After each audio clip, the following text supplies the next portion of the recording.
welcome. First of all, I want to say you guys are amazing because, we didn't know, of course we hope, but we didn't know that Denmark was going to end up playing today at 4. So that definitely has some impact, I guess. But it means that you are an all the more dedicated and fantastic audience for being here nonetheless. So welcome. Today we're going to have, we're very excited to welcome you for this seminar on resistance in the 21st century, subtitled Defying the State in Theory and Practice. And we have a really, really cool program for you today. And that's not because I'm starting out speaking, but it is mostly because of the wonderful other presentations we have here today. And we're really going to cover vast terrain here, different aspects of resistance, looking at very difficult different geographical spaces and aspects of resistance.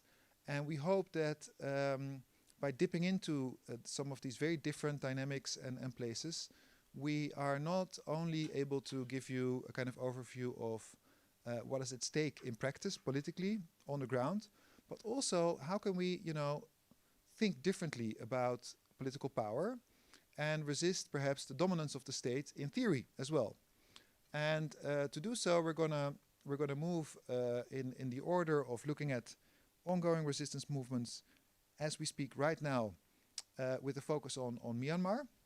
And for that we have Helena Maria Kiel and Jenny Hedstrom, which are going to discuss very recent research on soldier defections and what it means for how we understand the ongoing movements in Myanmar, whether we should consider it a revolution or not. And then afterwards, we're going to move from kind of the more practical or actual or real political resistance movements towards an effort to try and think, well, how can we think differently about the state when we look at forms of political organization that might not chime so well with how we think about the state, and should we resist applying state-like theoretical frameworks to situations in which these frameworks seem to hold little grasp on actually ongoing dynamics. Before we start doing that, I just want to kind of center my own kind of interest in this topic and my own engagement with it a little bit. This image, I think many of you know. Thomas Hobbes, the Leviathan, one of the most seductive and early images of the state and in theory, and it still haunts and looms as large as he does over this town over there. In the late 16th century, he looms just as large over how we think about political order today. And my own work is often in places where the state doesn't have this kind of huge looming presence in practice, and I find it very difficult to deal with that theoretically. Just to give you an example of how important state-like thinking is in the places that I work, and I work in the DR Congo, Central African Republic, South Sudan, and now veering to do some research in Somalia. The frameworks we use in political sciences, because I'm mostly trained as a political scientist, for thinking about a state would approach these places either largely as kind of failed or fragile states. So we have this kind of notion of how a state is supposed to work, something to do with Weber, monopoly over force within the territory and population within it, something about legitimacy often as well. And this kind of framework, that Weberian framework, which can be traced back somehow to Hobbes, means that the spaces that I move around in a lot when I'm doing my field work are approached in this way, right? As seen through the light of the state as it is supposed to function in this ideal type definition, the places that I move around in are failed states, because they do not confirm, right? There are negative examples, perhaps some of the most negative examples out there, of of the state, because the state does not have a monopoly over its territory, right? It does not. It's not the only form of authority that is meaningful for the population in these areas. So you see that this definition is very clearly is like at the center of how we define spaces where the state is not so present. And I feel like that is a theoretical poverty, because it means that we, instead of looking for what is actually going on and how authority might be organized, we tend to look only in the negative and define these places and what goes on in the negative. The second problem I have is that I tend to study a lot about the exercise of authority in these areas, and you irrevocably run into non-state armed actors, otherwise called rebel movements. And these are, again, largely approached through this framework of the barbarian state. So if you look at like one of the classic studies on the topic, it defines rebel governance as, at a minimum, involving the organization of civilians within rebel-held territory for a public purpose. Anybody recognize where this definition comes from? Right, it's basically, Weber, and then crossing out the state and kind of replacing it with rebel group, right? So this kind of framework of the state is being transposed onto actors which, at least nominally, might have nothing to do with the state, right? Except that they may resist the state. And so the colleagues that I really engage with a lot and respect a lot, their main point is applying this framework, taking it with them from areas, because they're probably situated in the West just like I am, and then we go and do fieldwork in areas where the state is not so strong, but they take with them this state-like framework and then apply it to these situations where potentially this is maybe not the most useful tool for looking at the exercise of authority and its contestation. So what I'm trying to say here is that we have all these theoretical toolkits, and they do not pay attention to perhaps the opposite form of political agency, which is namely the deliberate and reactive or even progressive strategies that people use to perhaps keep states at bay, to perhaps prevent strong forms of centralized authority or the concentration of wealth to occur. So instead of like asking or of proving that a state is weak, why don't we look at perhaps the hard work that goes into keeping states at bay, maintaining them weak, and preventing them from taking hold? A lot of this thinking, could inspire some reading around, and for Southeast Asia, at least its history, we have the work of James C. Scott, who has made a very bold but also well researched effort to show that you have this vast geographical space in Southeast Asia, which is rugged terrain, it's tough terrain, it's not easy to move around, so it's also not easy for states to kind of to take a hold in these kind of areas. And he looks at these people who are scattered across the mountains, small communities often, that have livelihood strategies that look very different from the ones in the lowlands that are very much recognizable for us. And he kind of there's a long quote here which I won't go through. He says, well, these are actually active strategies. These people they are consciously withdrawing themselves from the state, and they're everything. It's like almost every move they make is a way to kind of keep this state-like Weberian way of organizing, this state-like mode of governance at bay. Wonderful book, except it's very historical. And Scott, in his own, the very first start of the book, he points out, this is great, and it's wonderful, and you can see political agencies in so many places where otherwise you wouldn't be able to see them if you look at it through this lens.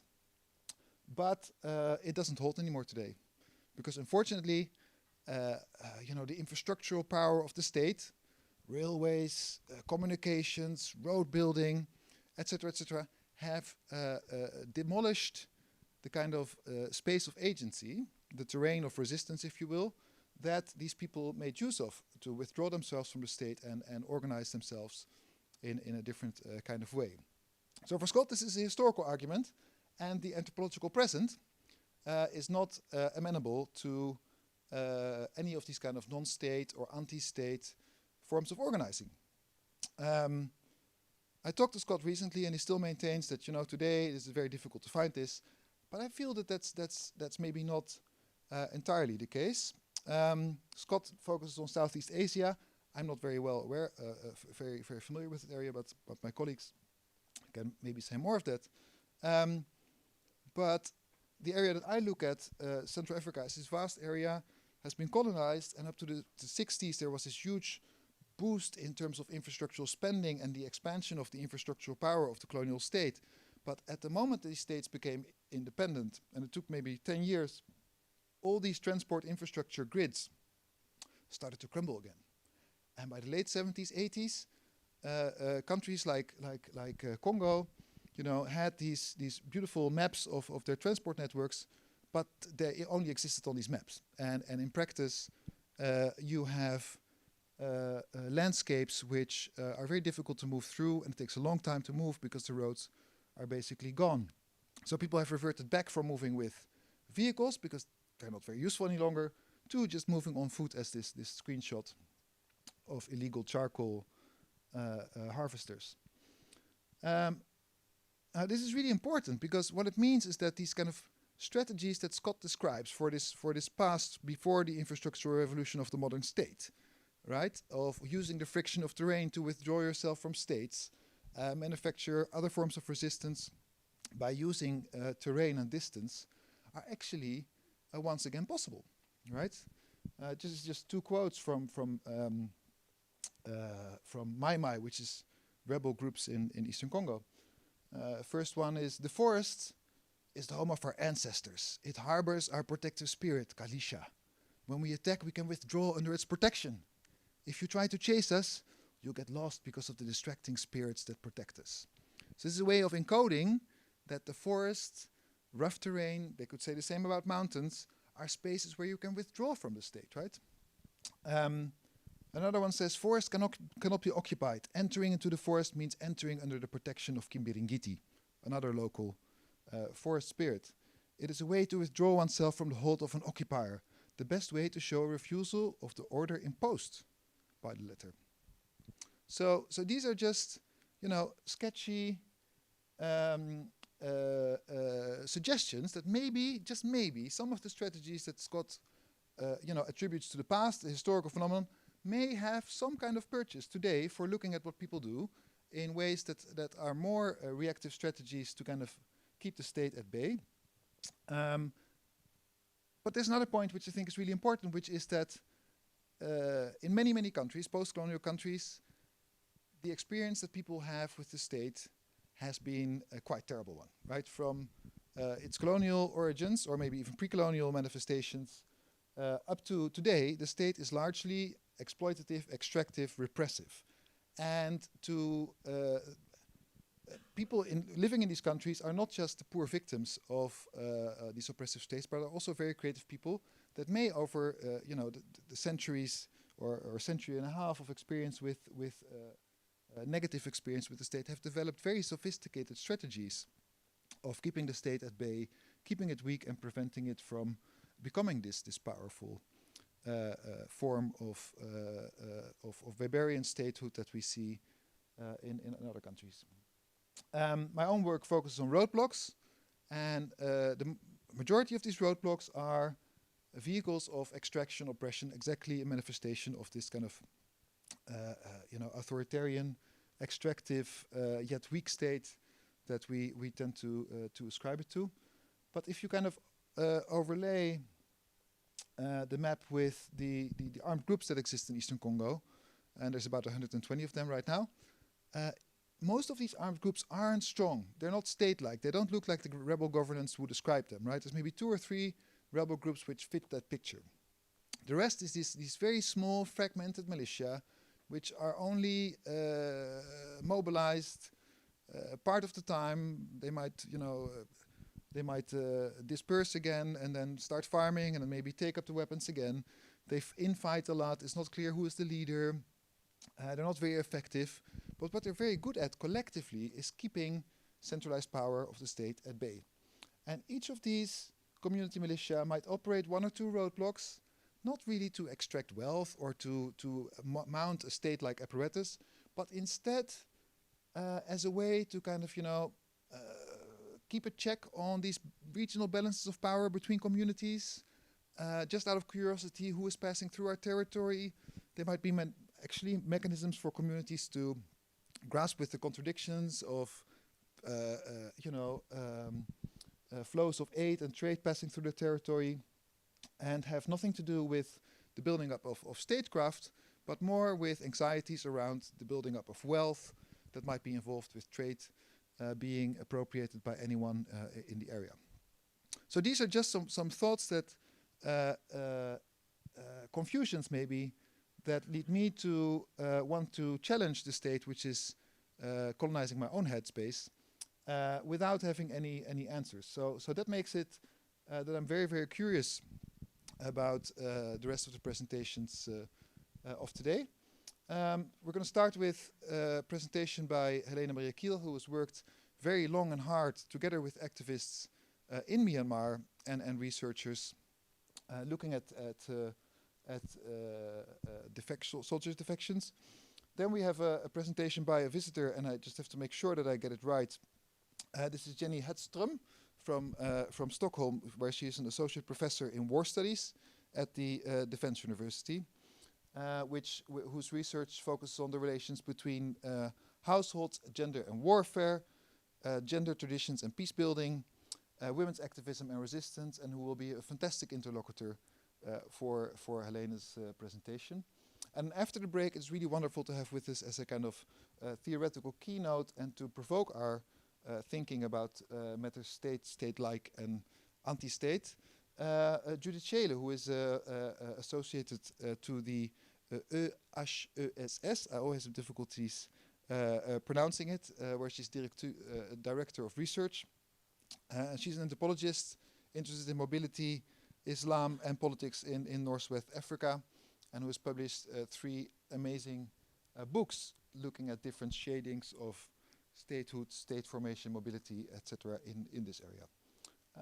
Time for me to pass on the mic. Thank you so much for joining us, and I hope that you keep your questions for the Q&A. Thank you.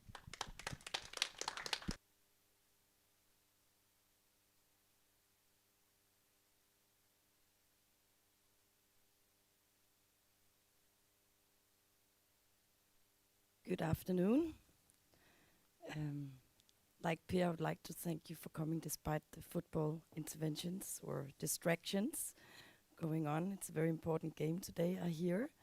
I'm going to do the first of 2 presentations on Myanmar, and some of you, at least, I know one in the audience, Susanne, who knows very well what's going on in Myanmar, but just to put it in a bit of a context, you may know that there was a military coup on 1st of February 2021. It's coming up to about 2 years now, where the military reinstalled military rule and ousted the elected government, arresting most of them, the Aung San Suu Kyi-led government and her party, the NLD, ending what has been referred to, and at least what was hoped to be 10 years of democratic opening in Myanmar. But what also happened is that looking back to February 2021 and until now, is that basically everything that the military planned in terms of controlling the country and the population, repressing it, has failed, largely due to a massive and very resilient form of popular resistance to military dictatorship. To refer back to James C. Scott, that was referenced before, he has said in a couple of webinars on what's going on in Myanmar that he doesn't think actually that in modern history we've seen such a large and broad-based form of popular resistance with such high degrees of creativity as is ongoing in Myanmar at the moment. That of course is debatable, and we'll see what historians will say. later on about that. But the fact is that the resistance has been massive and still is ongoing. There's also been an evolvement of the resistance in Myanmar from what some of you might have seen on TV screens in the beginning after the coup, of these very large-scale, massive street protests in the city, spreading out into the provincial towns, and a large civil disobedience movement, the CDM movement, where public sector workers decided to go on strike, simply refusing to work under the military as long as it was sitting on the central state institutions, evolving into what we today see is a massive armed resistance of around what is estimated as 500 People's Defense Forces that are actively both defending the population but also now have taken on a more offensive way of fighting the military. And what's very remarkable about what's going on now, because historically in Myanmar there has been ongoing armed conflicts up until the coup as well in the ethnic minority areas, is that we're also seeing this mobilization of both armed and non-armed resistance in the rest of the country in Bamar majority areas. So Bamar is the majority population in Myanmar, and also the population that the military itself has at least said that it represented, and also drew most of its soldiers, recruited soldiers from, as I will come back to. And some of this armed resistance is done as we speak in alliances with some of these old ethnic armed organizations that were fighting and have been fighting the military in the ethnic border regions for decades. So we are seeing sort of like this growth in new armed resistance group aligning themselves with at least some of the ethnic armed organizations. What is also interesting in this development of the resistance in Myanmar, and you mentioned it earlier before, Pia, is that people prefer or actually criticize, including when I advertised this seminar on Facebook, calling what's going on in Myanmar a resistance. This was part of the language in the beginning: protest, resistance, we don't want military dictatorship, we want a withdrawal of the military, a reinstallation of the elected government, towards calling it a revolution, more specifically as the Spring Revolution from 2021. And when we speak with people, I mean, of course, there are different ideas about what revolution means, and is it really a revolution, and can we categorize it that academically and comparatively. But in emic terms, the sort of more general understanding of it is that it is not just about throwing the military off central state power or ending dictatorship, but it's also about creating a completely new society. And part of this is, to go back to some of what Pia said, ideas about a more decentered state. People talk about a federal democracy, where aspirations also of ethnic minorities and of those struggles that they have fought in the border regions are incorporated into a joint, unified sort of federal democracy. So those are aspiring ideas in the resistance, and have also been significant in terms of uniting people across these societal divides. But today, for the short time I have, I'm going to talk about the internal forms of resistance within the military's own ranks, more specifically on soldier defections. And when I speak about defections, I'm not talking about soldiers who have simply left the military, gone into hiding, or put their bags on and fled into the hills, but actually soldiers who have explicitly and deliberately decided to join the resistance or the revolutionary movement in different ways. And I will particularly talk about how the process of creating or making defection into kind of part of this wider resistance and revolutionary movement has been made possible and evolved. Just a bit of numbers. We know that at least 4,000 soldiers have defected. They're registered as defectors with the resistance or the oppositional government. If we compare it historically in Myanmar, this is also the highest level of defectors, not deserters. Deserters are those who simply leave, but of people who have joined the opposition in the history of long history of military rule, and also in relation to previous popular uprisings. So what I'm talking about today is you can also read more in these two publications. They're available out here.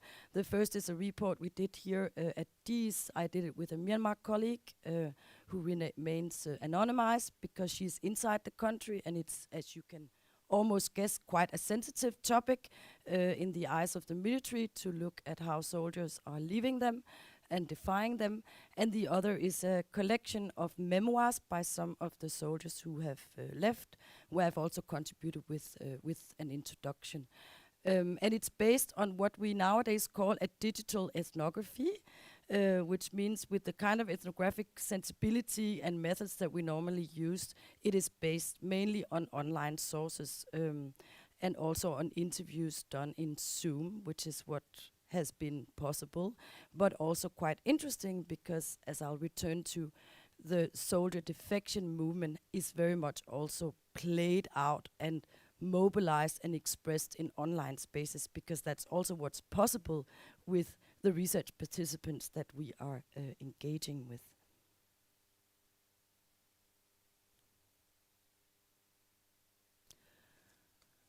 So just a very quick slide for a short presentation is why is military defections even interesting from discussions about resistance, because they're not necessarily these anarchistic movements or Somnia communities that were introduced before. But if we look at the wider comparative literature, which is not very ethnographic, but very sort of political scientists, quantitative studies, they still give us some idea of why it could be interesting. And one is that security force defections have historically and comparatively been a significant, if not a necessary, precondition for the success of revolutions and of mass popular pro-democracy uprisings against authoritarian regimes. And although the focus was mainly in the literature initially on how defections were driven mainly by non-violent uprisings, the literature is also pointing towards that this is as much the case in situations where there are armed forms of resistance. And I think what's really interesting here, also when we look at the Myanmar case, where there's only 4,000 defectors, but a military force of around 300,000, is that it's not just about reducing the number of military combat forces or soldiers to repress or fight resistance movements or switching them, enlarging the resistance size, but that it also serves a symbolic, moral and psychological effect on both sides. So it boosts the morale and the aspirations and belief in success on the resistance side, and on the military side it's also extremely important, because when defectors come out and they mobilize and create organization and join the resistance, they are also part of the delegitimizing regimes and the military, creating and boosting the narratives around challenging the dominant order that the military stands for, which can also have a spillover effect for the resistance and in their capacities to mobilize. And I think if I'm going now to the next slide, this is captured quite well in one of the first defectors who has been key in making defection significant as a strategy in Myanmar. Captain Ni Tutar, he defected in February, so very shortly after the military coup. He said, "The general's worst nightmare is our greatest dream, to see the people and the soldiers united." So this idea that soldiers are defecting not just because they're tired of the military, but also because the military no longer has the legitimacy of the population, no longer the backing of the population, also has an effect.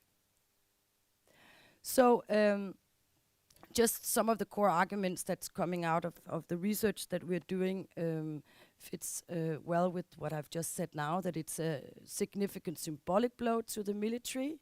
It's also important to signal that a military like the one in Myanmar, which has boosted and also relied in its own campaigns and its its own legitimization as a political force in the country, is that the fact that soldiers are defecting and joining the opposition is challenging that narrative.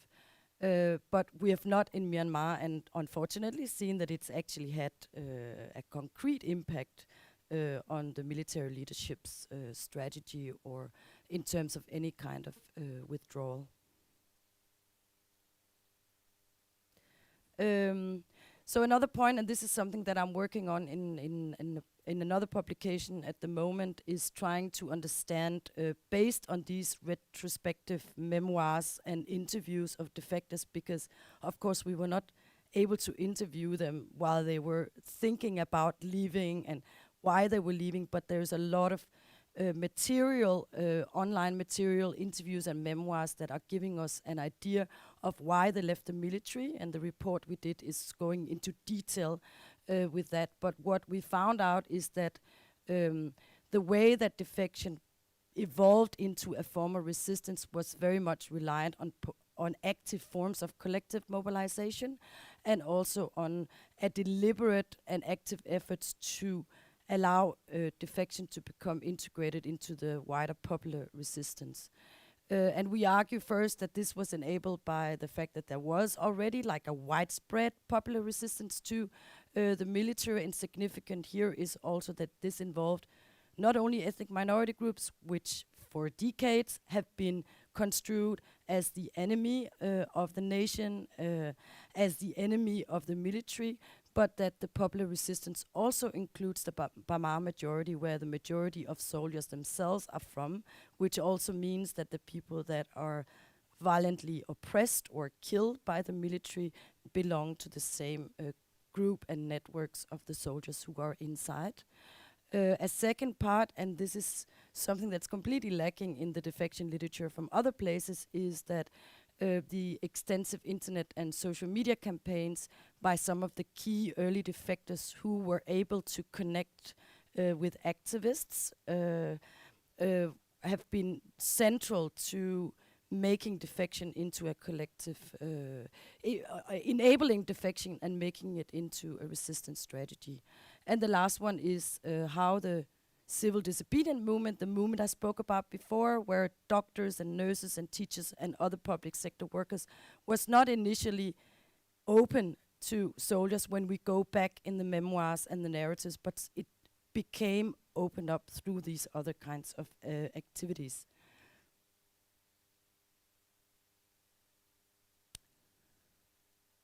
Yeah, so basically what we see in the memoirs and the personal narratives is that most of what became defection starts as these kind of individual personal forms of disaffection, as they watched the military crack down on peaceful protesters, as they watched the first killings of peaceful protesters on the ground. But most of the soldiers were not able or did not leave, despite the fact that they were extremely unhappy with these forms of violence, but they were doubtful, debating with themselves. They had been, a lot of them within the military organization, believed in the awe and pride and ideology of the military organization for decades.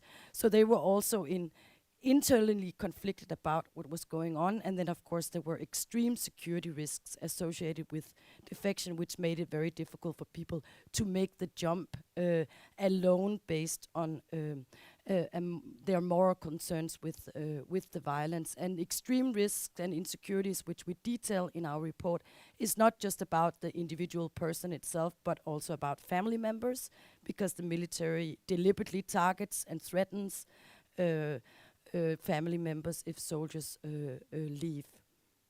But there were soldiers who were able to defect in the beginning, such as Nitu Ta, I mentioned before, another Captain Lintet Aun, who later formed these CDM soldier groups.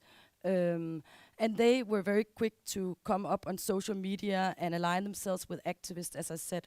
And what it basically took was, on the one hand, a new collective narrative around soldiers, from them being seen as cowards and heroes, and to becoming heroes of leaving the military, and also from seeing them primarily as perpetrators to becoming also being seen as victims of the internal military repression and greed. So what we saw evolving from I'm a soldier, I want to leave because I'm against the violence that the military is perpetrating against civilians, was also a much deeper critique of the military, the building up of a narrative of soldiers as also victims of the leadership using the military coup to enrich themselves at the expense of the soldiers, and all kinds of stories about internal violence, oppression and corruption coming out about the military. So this narrative was significant both in terms of convincing the people to welcome the soldiers who were leaving, but also in terms of convincing the soldiers that it was valued, there were positive norms involved in leaving, and that they were actually also victims of the system themselves. And this was part of also opening the civil disobedient movement to defectors, and then of course significant were also the formation of groups around defectors that were also able to provide very material and logistical support, helping them to simply get out and get to safe spaces. And the CDM, as we can see in a lot of the memoirs of the defectors and interviews, is also that the CDM also provided a new form of identity. And it's not, I don't have time here to talk about the long history of the military in Myanmar, but a lot of people have called it a state within the state. And a lot of the soldiers, they don't live amongst the population. It's not integrated in ordinary society as such, but there's a long history of soldiers living in isolated, almost parallel societies with their families. So this notion of also coming out and getting a space to identify with, a community to get associated with, has been extremely important in the Myanmar context. How am I with time? Okay. And the last sort of part of this is also that with these campaigns that were going on, defection also became adopted as a revolutionary strategy, both by the National Unity Government, which is a parallel government that was formed in April, the coup was in February, and also by some of the ethnic armed organizations that deliberately invited and welcomed and rewarded with cash or sanctuaries or healthcare, education for the children. So a new sort of setup for defectors were formed actively by the opposition movements. So these were kind of like the, what can you say, the material support that were provided, but there was also an involvement in terms of defining defection as a very, like, back to what the theories, the comparative theories say, to a significant strategy for the resistance in Myanmar to actually win over the military, in addition to the civil disobedience more generally, to the street protests, and also to the armed conflict. So it became one of three pillars of the resistance movement. I've just taken a few quotes from the People's Soldier group, which is now renamed People's Goal, because it also has a lot of civilian activists involved. It's not just formed by soldiers, but it's basically an online organization and community that tries to mobilize more defectors and are also providing these kinds of material and logistic support. And this is very much the way that defection has been presented as part of the revolution. There's only one way to win this revolution, with the least bloodshed. So the less soldiers who can kill people, the less blood is spilled. Only when the national soldiers of Myanmar stand for justice and join the people with this revolution have the least blood spilled and highest chance of victory. So convincing also the wider opposition of how important it was to welcome soldiers and help them get out. And the last quote is just kind of also to signal how there was a redefinition of soldiers who came out both as members of the CDM, but also the involvement of this notion of defectors as people soldiers, as soldiers who stand on the people's side. And in a lot of the memoirs and interviews that we've been doing, and also on all kinds of Facebook and Twitter postings, you see soldiers expressing again and again, we came out, we feel love, and we feel care with the people. So there's this idea that their own defiance of their own system and military is substituted by uniting with the people and feeling that kind of solidarity and unity. And it is indeed very emotional. I know, Jenny, at least, you've watched some of these videos, YouTube videos that are spread around. It's a very sort of also effective way of, trying to unite people and soldiers in this joint resistance. And here's another quote by Nitu Ta, and I'm not going to read it out, but the main point here is basically that part of the campaign of defection was also to define a common struggle. So it's not just a struggle between the people and the whole of the military, where the soldiers are the perpetrators, they're on the general side, but actually that soldiers are part of this struggle of defeating the military system itself. So it's a joint struggle. And again, here a quote by another defector who we've interviewed a couple of times, Tet Myat. And he, interestingly enough, he left the military basically because his wife pushed him to and said enough is enough. That's a story for another day, Jenny, but the role of women you will take up later, not necessarily in relation to defectors, but in general in the resistance in Myanmar. And I think I have a couple of minutes just to round off. Yeah.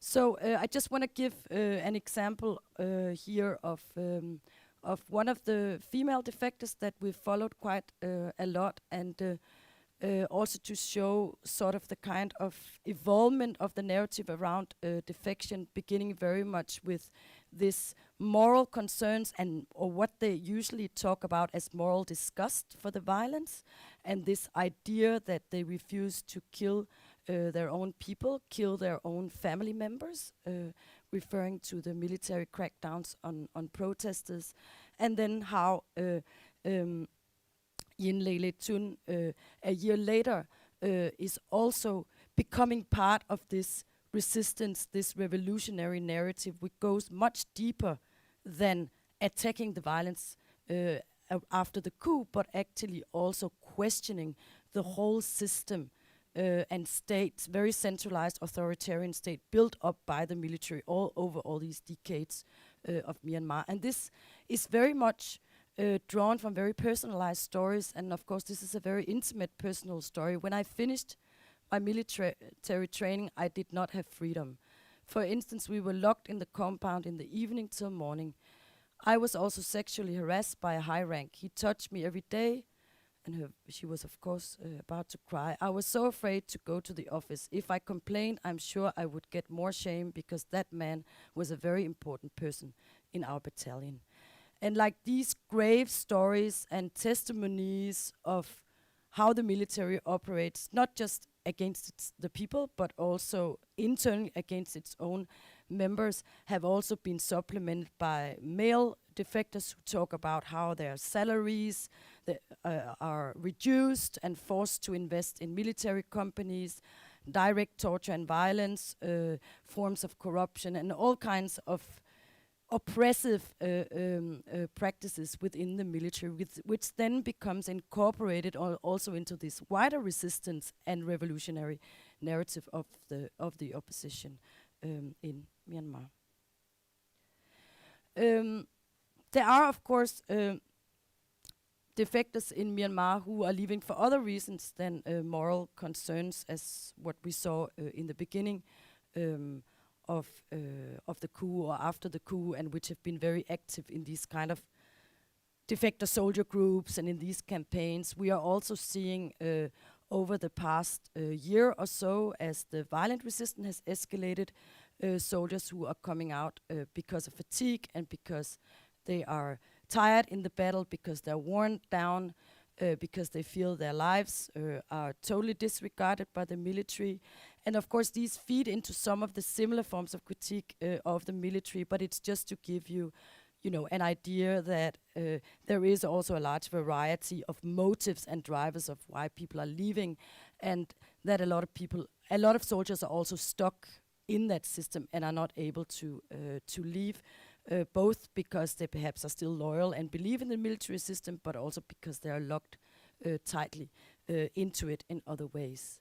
And we also have a few of the defectors having a much more calculative approach to defection. And as you can see in the last quote, I mean, he made a personal, at least, calculation that he thought the armed resistance would likely win, so now it was time to jump out. It was also at a time when it came out that Australia was giving asylum to defectors. So a lot of variety here. Also, of course, it's not a homogeneous, movement of defection, but involves people with different motives. Yeah, I just wanted to show you a few of the various online campaign activities that we have seen, from defection alerts of when defectors come out, motivating others to join as well, giving of rewards to people coming out by the opposition movements. We also have a group that I've been quite in contact with that are waging a kind of psychological warfare, trying to de-brainwash, that's the word they use, people who are still inside and who are not quite convinced that they should leave. They call themselves a Taxit, so borrowed from Brexit, but Tatmador, which is the name for military exit. Yeah, so I will stop now, sorry, because my time is up. But I hope I have at least aroused your interest and curiosity, and you're welcome to pick up a report. And if you want to read more about the defector memoirs, we are selling it for 50 kroner, but to donate to these resistance movements in Myanmar. So you also have an opportunity to do that. Thank you very much.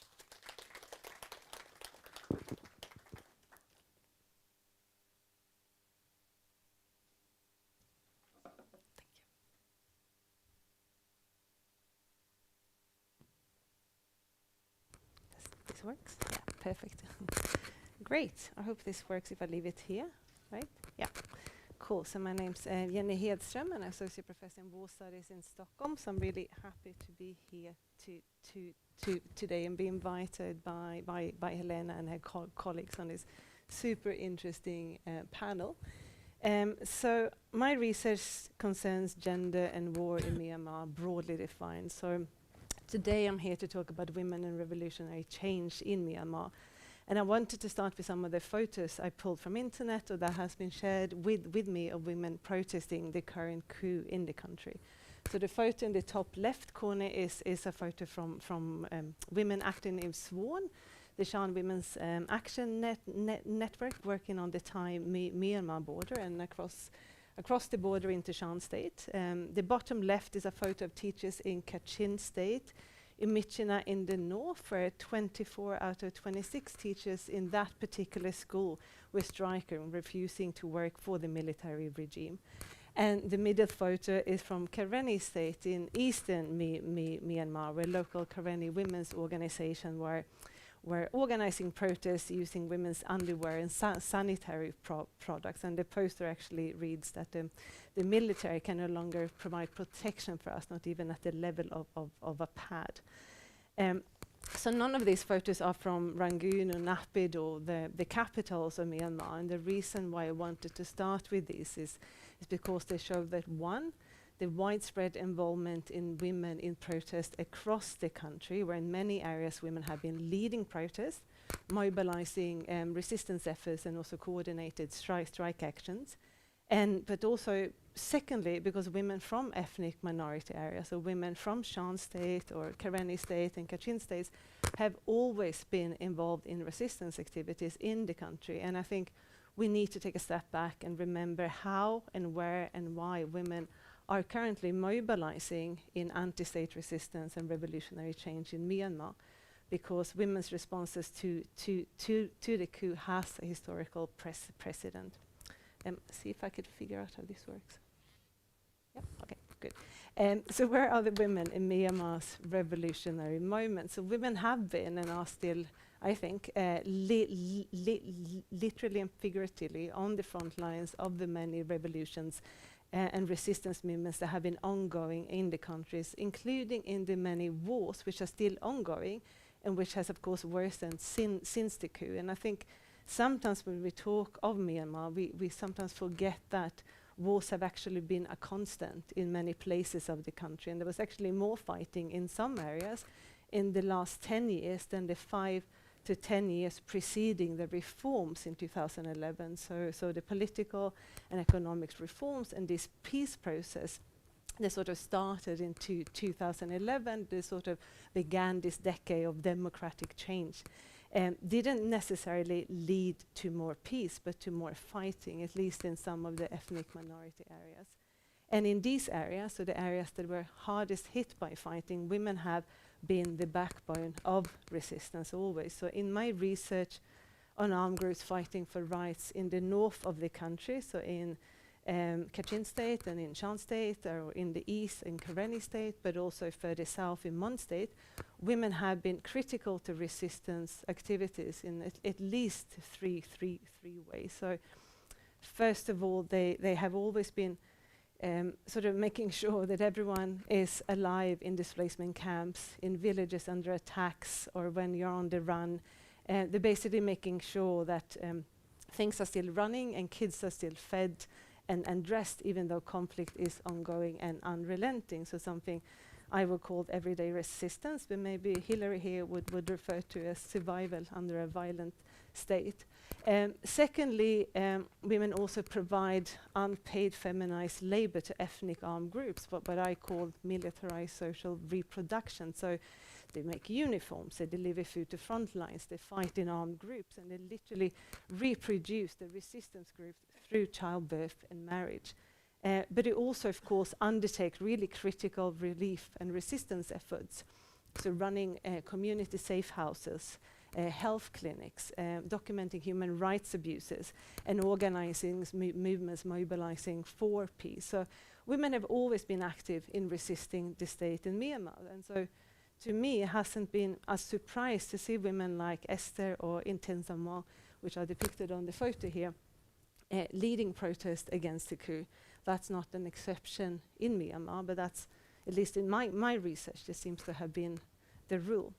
Although what is different with the current protests is the way in which young women are currently mobilizing digitally and using their bodies in some very imaginative and creative ways to protest both the military coup, but also the patriarchal logic underpinning military rule. So that's what I will talk a bit more about now. Right, so I'm currently working on a paper with Kin Ra, who's a PhD student at the University of Manchester, where we explore how women in the anti-coup resistance have been deploying their bodies as a tool of resistance and as a way to protest military patriarchal order in ways that are both imaginative and transgressive. So while other protest movements in Myanmar and the military responses to these movements, sort of spanning the anti-colonial movements to the '88 student uprising to the 2007 panty protests, they were always sort of drawn on and also upset gendered narratives. They try to regulate women's behavior. We think that sort of the sheer scale and the digital composition of the Myanmar Spring Revolution sort of sets this revolutionary moment apart from other revolutionary moments in history. So this conversation, just very briefly, this paper is in conversation with two sets of literature. So first of all, we draw on feminist work on bodies in protest movement, which shows how bodies inhabit this very specific gendered context, which shape our experiences and our opportunities for political contestation, right? So the idea that gendered and racialized power relation informs the way protest is made possible and meaningful, and how in particular feminized bodies becomes then effective as a tool for protest when feminized bodies transgress the gendered spaces and role that we usually associate with women. So for example, public naked protest or menstrual protest becomes particularly powerful because they upset ideas about what women should do. I don't know, have babies and clean houses perhaps, and where they should do it, at home and in private. And then secondly, we also draw on feminist work on war and nation building, which shows how the construction of sort of nation-making processes involve specific ideas of gender roles and womanhood, right? And these gendered narratives, which often situate men as the head of households, military and nation, and women as these reproducers and symbols of their collective. And in Myanmar, this means that ideas about the military state as a protector who's responsible for sort of protecting the country against national threats and so-called disintegration has dominated both sort of public and private life, as control over households and individuals have been at the center of both state policies and sort of these counter-insurgency campaigns that have aimed at eradicating opposition in order to promote this militarized Burma idea of nation and family, in which women are expected to reproduce and symbolize this ideal Buddhist nation. And in the current protest, it is these ideas as much as the military rule that women are protesting. So in the weeks and months following the coup, women from all across the country began organizing in protest. And one form of protest that has garnered quite a lot of attention is the so-called Tamain protest. The Tamain are women's sort of underskirts or skirts. So in Myanmar, there is this widespread belief that women's undergarments are tainted, and a man coming into contact with these, or even worse with menstrual blood, will lose his power. And so similarly to the 2007 panty protest, where women, including myself, mailed their underwear to Burmese embassies around the world, we can sort of see how female protesters have once again employed these sort of gendered superstitions. Did I dismiss? Sorry. These gendered superstitions to both physically protect protesters, but also trouble this sort of prevailing gender order, which basically legitimizes military rule and masculine decision-making. Let me see. I'm completely stuck here.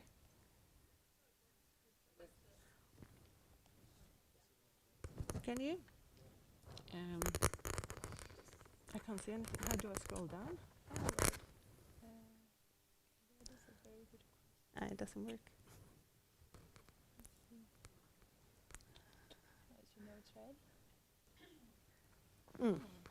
Okay.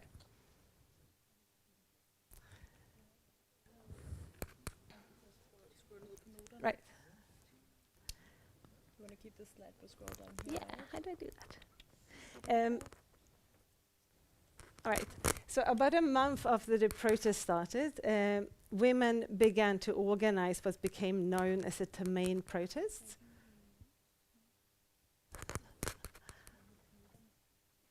It's completely stuck.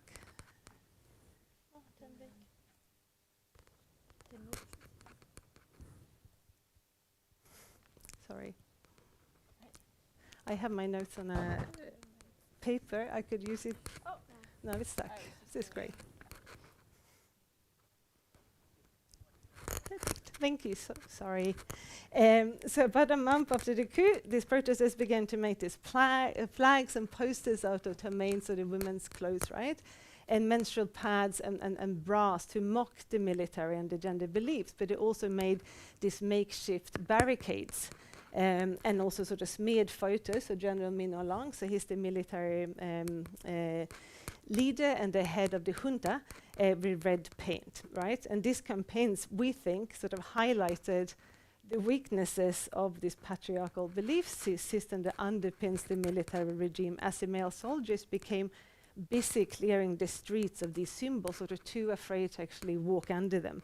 So we have this, I think, very well shared photo on social media, where we can see a soldier sort of gingerly trying to remove a Tamain before the rest of the regiment can proceed down the street. And as a woman wrote on a t-shirt, "I only have my vagina as a weapon," but in Myanmar this has been a powerful weapon indeed. And the initial response by the military to women's protests became focused very much on the improper behavior and the improper clothes of the women. They were supposedly doing things that were in contrary to Myanmar Buddhist beliefs. And he actually, Minolang, the military general, actually warned women, those wearing indecent clothes and harms, acts to intend to harm the morality of people, so legal actions will be necessary. But the women involved in the protest ignored Minolang's warnings, and instead, with the rise of the Tamain as a symbol of resistance, a group of young women launched what became known as this nationwide Tamain movement on March 8th, which of course is International Women's Day. And this made the military very, very nervous, with the junta even deciding to pass an emergency law the night before the protests were supposed to take place, to make the hanging of Tamains and the display of underwear and so on illegal. They also published a statement condemning the use of Tamain and sanitary products with reference to this sort of Burma Buddhist ideals. Mingola also decided to reach out directly to the women and held this Women's Day speech in which he urged women to cooperate in the state's efforts to protect and promote the rights of women, and reminded the audience of the value of family and community, positioning women once again as subjects to be protected and conscientious of the patriotic duties, right? The response from the military was slow at first, but within a few weeks it turned really brutal, with thousands of arrests, killings and disappearances.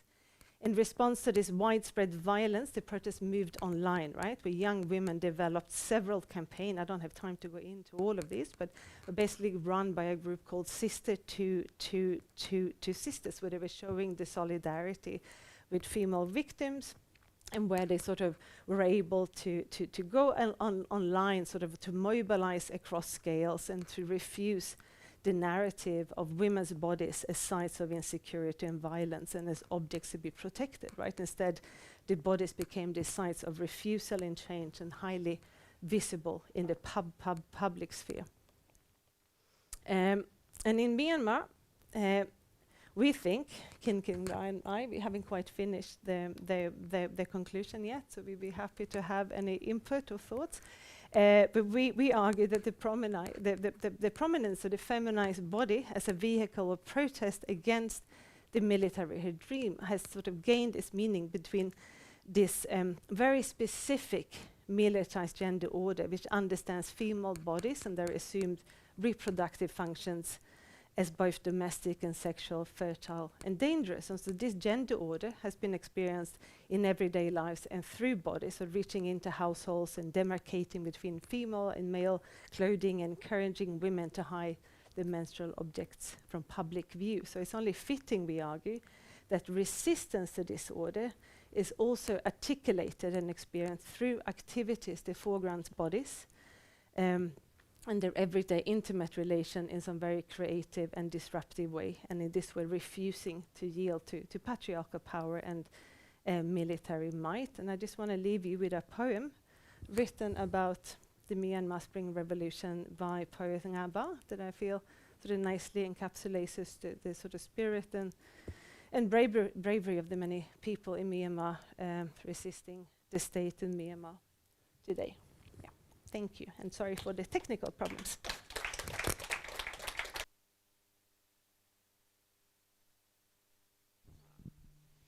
Well, if this is the kind of resistance that the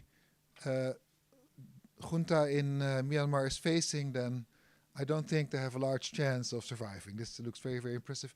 Thanks for these wonderful, fantastic presentations. We will now take a break, a very short break though.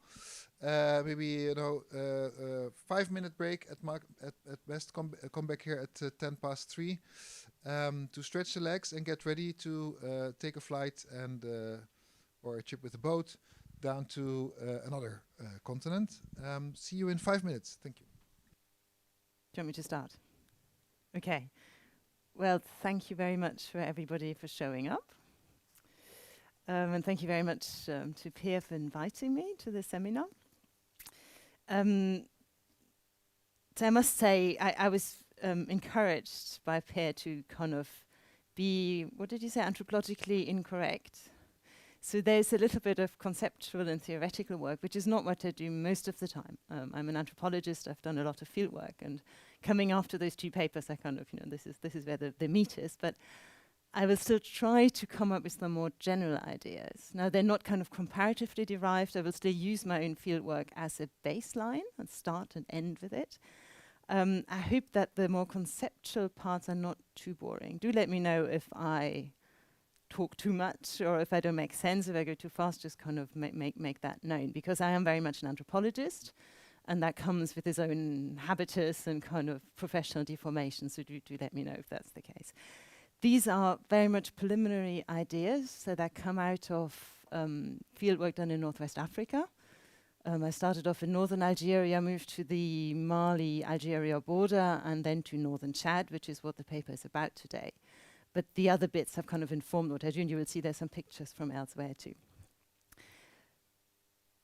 So as Pierre said, there has been a shift in the literature recently to from talking about rebels as a kind of anarchic greed or grievance. Are these people out there to steal? Are they out there to what are they doing? To looking at the constructive aspects of their activity, so they're not seeing them only as warmongers, but as people trying to construct something. And a lot of this literature has been subsumed under the title of rebel governance, which Pierre very helpfully summed up, so I don't have to do that myself. The idea being that rebels come to replace governance, so I kind of put a quote there from the introduction to what is perhaps the standard work, which is called Rebel Governance in Civil War. Basically saying rebels want to replace government, so they do that by constructing another government. So they try to govern, and as you've seen in Pierre's quote, which you put up, this rebel governance is very much constructed along the same lines as the state. So people want to govern, and when they govern in state-like ways. I think that's true in certain cases. We can probably all think of some of those. I don't think that's true everywhere, and hence too much reliance on this term actually kind of puts categories on realities that might be more complex.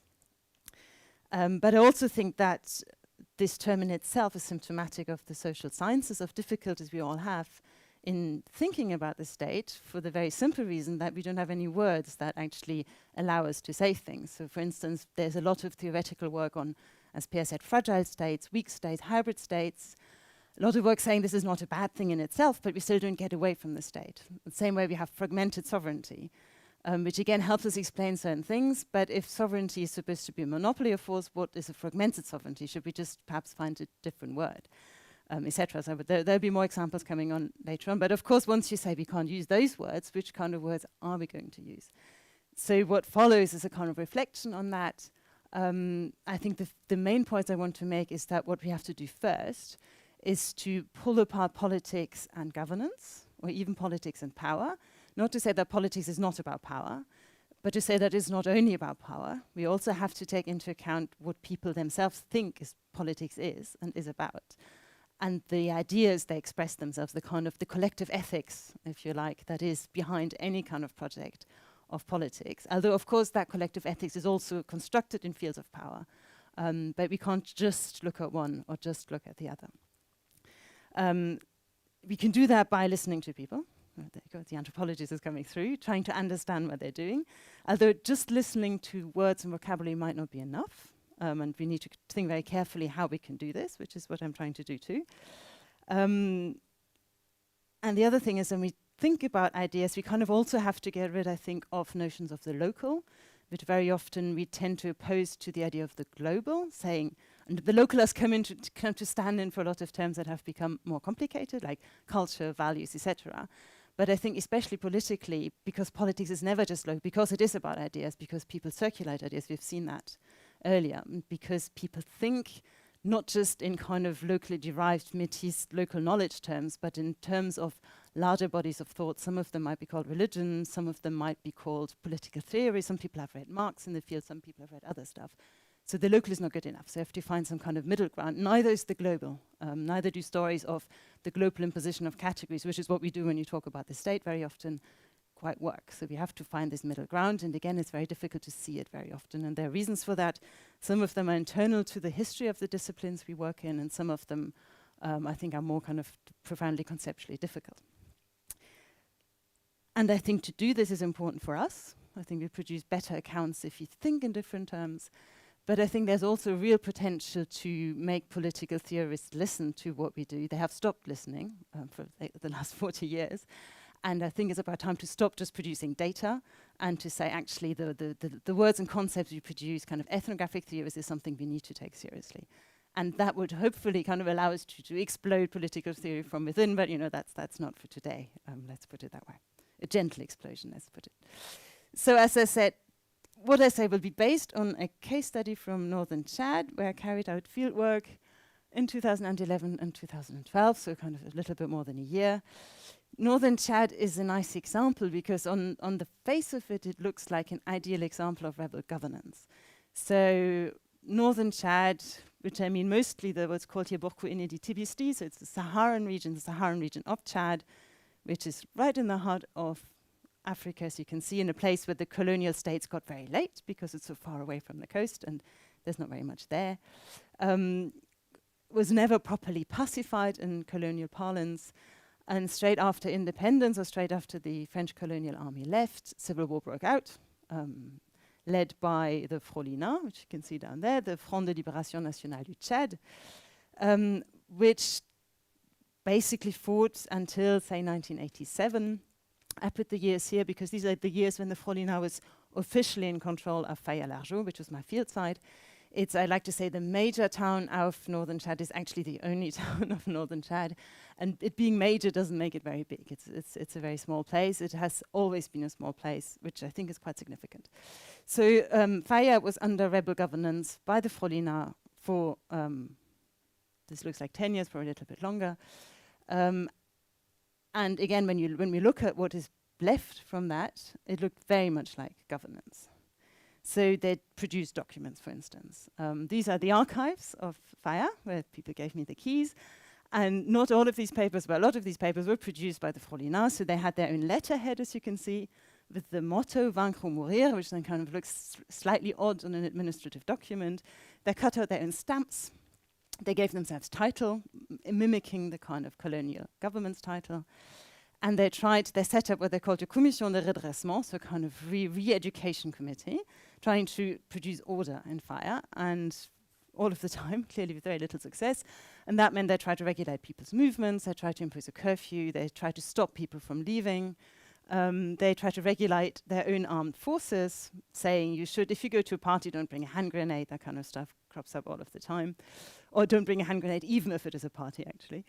They're not allowed to wear their uniforms for private occasions.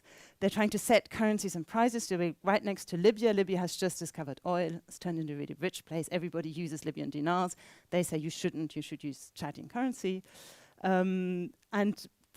They try to discipline civil servants. I put discipline, what they say is civil servants should show up for work. Clearly didn't. And very importantly, Faya-Largeau is a town, although in Chad, that was actually built by Libyan settlers in the late 19th century.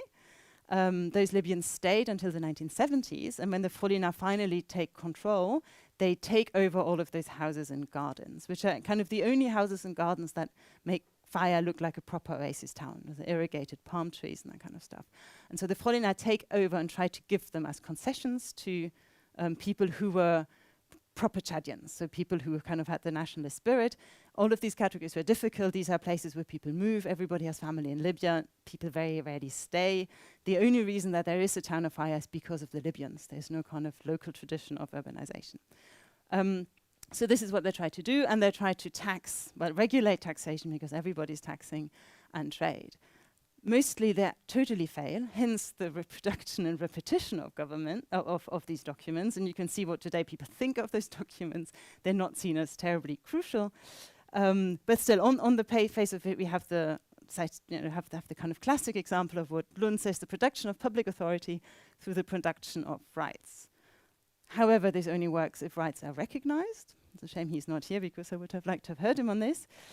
And there's not very much recognition going on. Property rights are still complex, etc. And also, when we listen to people who are actually involved in the rebellion, they very clearly say that rebels themselves were not interested. They wanted to get rid of the state. You can see clearly they blew up state buildings. They didn't blow up anything else.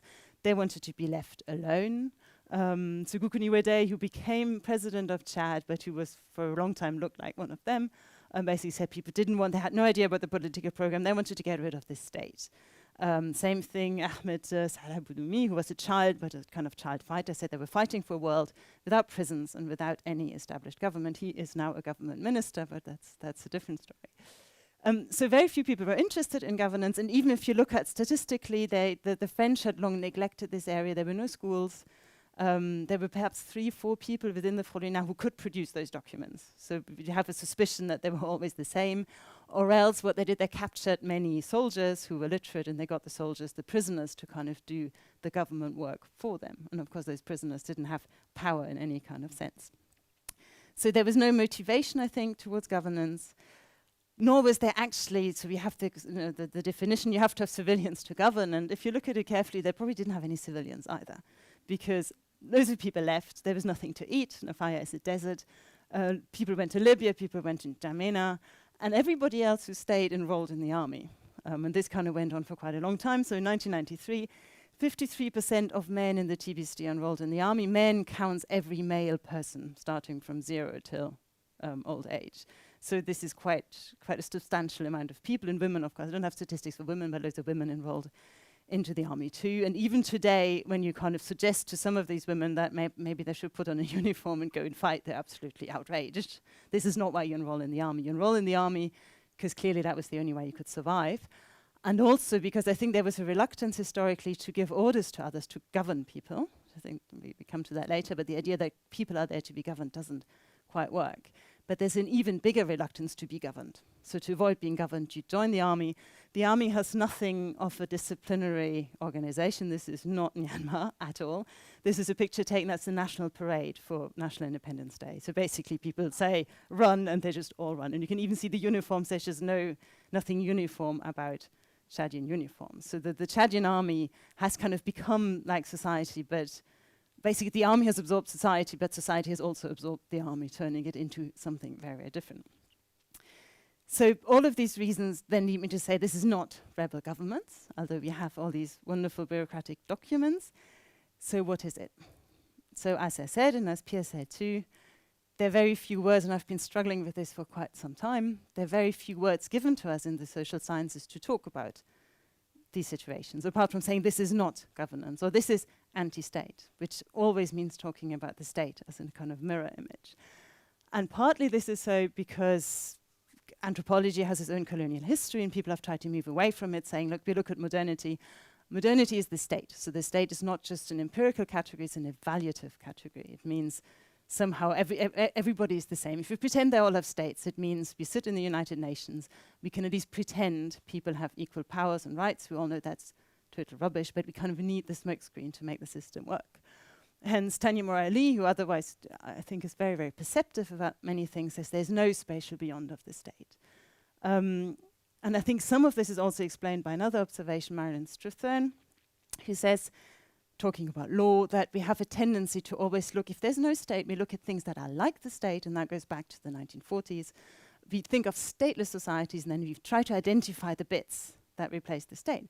Because, I'm not sure she's sort of correct, we can talk about that later. If you don't have these mechanisms, she said we can't actually do what we do. This is what we look like. We have to have a social body, we have to have a social whole that is a bounded community of some sort, within which people can be punished, within which people can be kind of brought to reason because there is a common good. If we don't have this, actually all our tools and methodologies don't quite work. We don't really know what we're looking at anymore. As she said, it's a double validation of the assumption that society is describable. There's another reason, I think, which I will, it's kind of a footnote, it's a slide I took out, I put back in when I noticed Christian wasn't coming, is that because of the colonial legacy of that anthropology is still struggling with, in a sense, there were certain political institutions that were not state institutions that we don't look at anymore. Just not because they're not there, but because all of the words used for those have been so heavily loaded, because they were used by colonial states and indirect rule, etc., that we just don't quite see them anymore. And to even talk about them might get you into trouble, and you spend so much time defending your choice that at some point you just don't even bother. I put this is from my earlier doctoral fieldwork, Kabylia, northern Algeria, which remains a region pretty much run by village councils, independent of the national government. It's also the region where Pierre Bourdieu did his first fieldwork, which made him famous. And in his, as you've seen the tomes, he never mentions the assembly, not even once, at a time when clearly the Algerian Civil War, the Algerian War of Independence was going on. Not a good time for fieldwork, but still we have now historical studies that these assemblies were actually co-opted by the FLN, and they were extremely important for the War of Independence, which was one of the reasons why Kabylia was one of the first regions, the most involved one. He doesn't talk about it. He talks a little bit about military custom law. He doesn't like it. And I think one of the reasons he doesn't talk about it, besides the difficult conditions of his fieldwork, which are mitigated by the fact that he worked with Kabyle informants like Abdelmalik Sayed, who clearly knew what was going on. He was a member of his own village assembly. We know from his later work, his field notes, that he knew. So I think it was also because social science had shifted towards not talking about structure, but talking about agency. And structure became what he called habitus, something that we don't really think about very much. And this is exactly what it is here. It says, well, so these, just very briefly, these villages have tomes of law. They just edict for everything happens, there will be a law about it, which is quite strange. They're small communities, everybody knows each other, but you have very abstract laws. And all of these, he said, actually, they're not really laws, it's just about habitus. People know instinctively what they have to do, and there's no need in spelling it out. Hence, there's no interest in trying to ask them what they think they're doing. Habitus lives through them, and hence we don't really need to know their ideas. We need to observe what they do. And I think at that time it was an important thing to do. You know, Bourdieu came after structuralism, but somehow maybe you've gone a little bit too far by throwing out these law codes, throwing out these institutions. Because this is the picture I took when I was there, was a very functioning institution. Indeed, it was so important that there wasn't just one village committee, there were 5 of them. But that's a different story. So I think that's one of the problems. All of this has led to... I showed this slide at an earlier presentation. People have since called it the wall of shame. This is not a wall of shame. These are all people I think very highly of. I think they're not anthropologists, they're all political thinkers trying to think beyond the state. And they're very, very good in their analysis of state practice, contemporary state practice, beyond the Western world, beyond Weberian models. But as soon as they talk about the other thing, it's not very good. They kind of fall back on words that, as an anthropologist, kind of give a little shudder. Like, I will talk about tradition later on. But so we have Asef Bayat, for instance, who is a political scientist who's done excellent work on Egypt, saying, well, let's stop talking about civil society. Civil society is created by the state. Let's talk about the other people who kind of by silent encroachment claim their own place, the poor people who sell stuff on the pavement and kind of say, I have a right to the city, and so on. He says, this is uncivil society. It's a nice term. It makes you think, but it doesn't tell you very much of substance about what do these people do, why do they do what they do, how do they reason themselves, why can they go to certain places, not to others. Ask these questions, he then talks about tradition and kinship, which I'm absolutely sure it's right, but what does that actually mean? And can we just fall it? That's just the beginning, actually. It's not something we can say, well, it's about tradition, let's move on and talk about something else. Which tradition, who is talking? Same thing while Halak, who is one of the leading thinkers of Islamic law, has his whole argument about Islamic law. It's not like normal law, it's about community. Again, community. It's a word that you find everywhere, especially in North American scholarship, but what does it actually mean? What does it? It either means a kind of bounded community, in which case we're talking about this something state-like again, or what else does it mean? And especially in Islamic law, it's not a word that you can actually translate into Arabic, so it's very complicated. I won't go through all of them. Chatterjee, who says, yes, we need to look towards the real political society, or the people beyond civil society, whose only relationship with the state is violence and trying to make claims. And again, he's quite right, but we see very little about what makes them kind of tick. How do they hang together? What are they doing? Why they're doing what they're doing? Is it really just about getting money? Is it really just about getting power? We've heard about Scott, Zomia. Again, I think, nice thought, but surely it's a vast mass of people. Do they all function in the same way? Is the only reason that we can give for what they do the fact that they want to avoid the state? Now, are all those states the same anyway? There must be something else going on. How to negate the multitude, again, contemporary political philosophy, what exactly do they mean by it? And Deleuze and Guattari, the war machine, we'll talk about them a bit later. So not very much there. And again, as I said, this is not a wall of shame. These are all very, very clever, highly read, very subtle people. So why is it so hard? And what can we do about it? What we can do about it, now I do something that's totally contradictory with everything I've said so far. This is a picture you've seen earlier, so we look at it again. Well, let's start from the state. So the state, the Weberian definition, there are many definitions. I'm not saying there's one thing as a state, but let's take the concept of the state that's least controversial is Weber, the monopoly of legitimate force or violence over a given territory.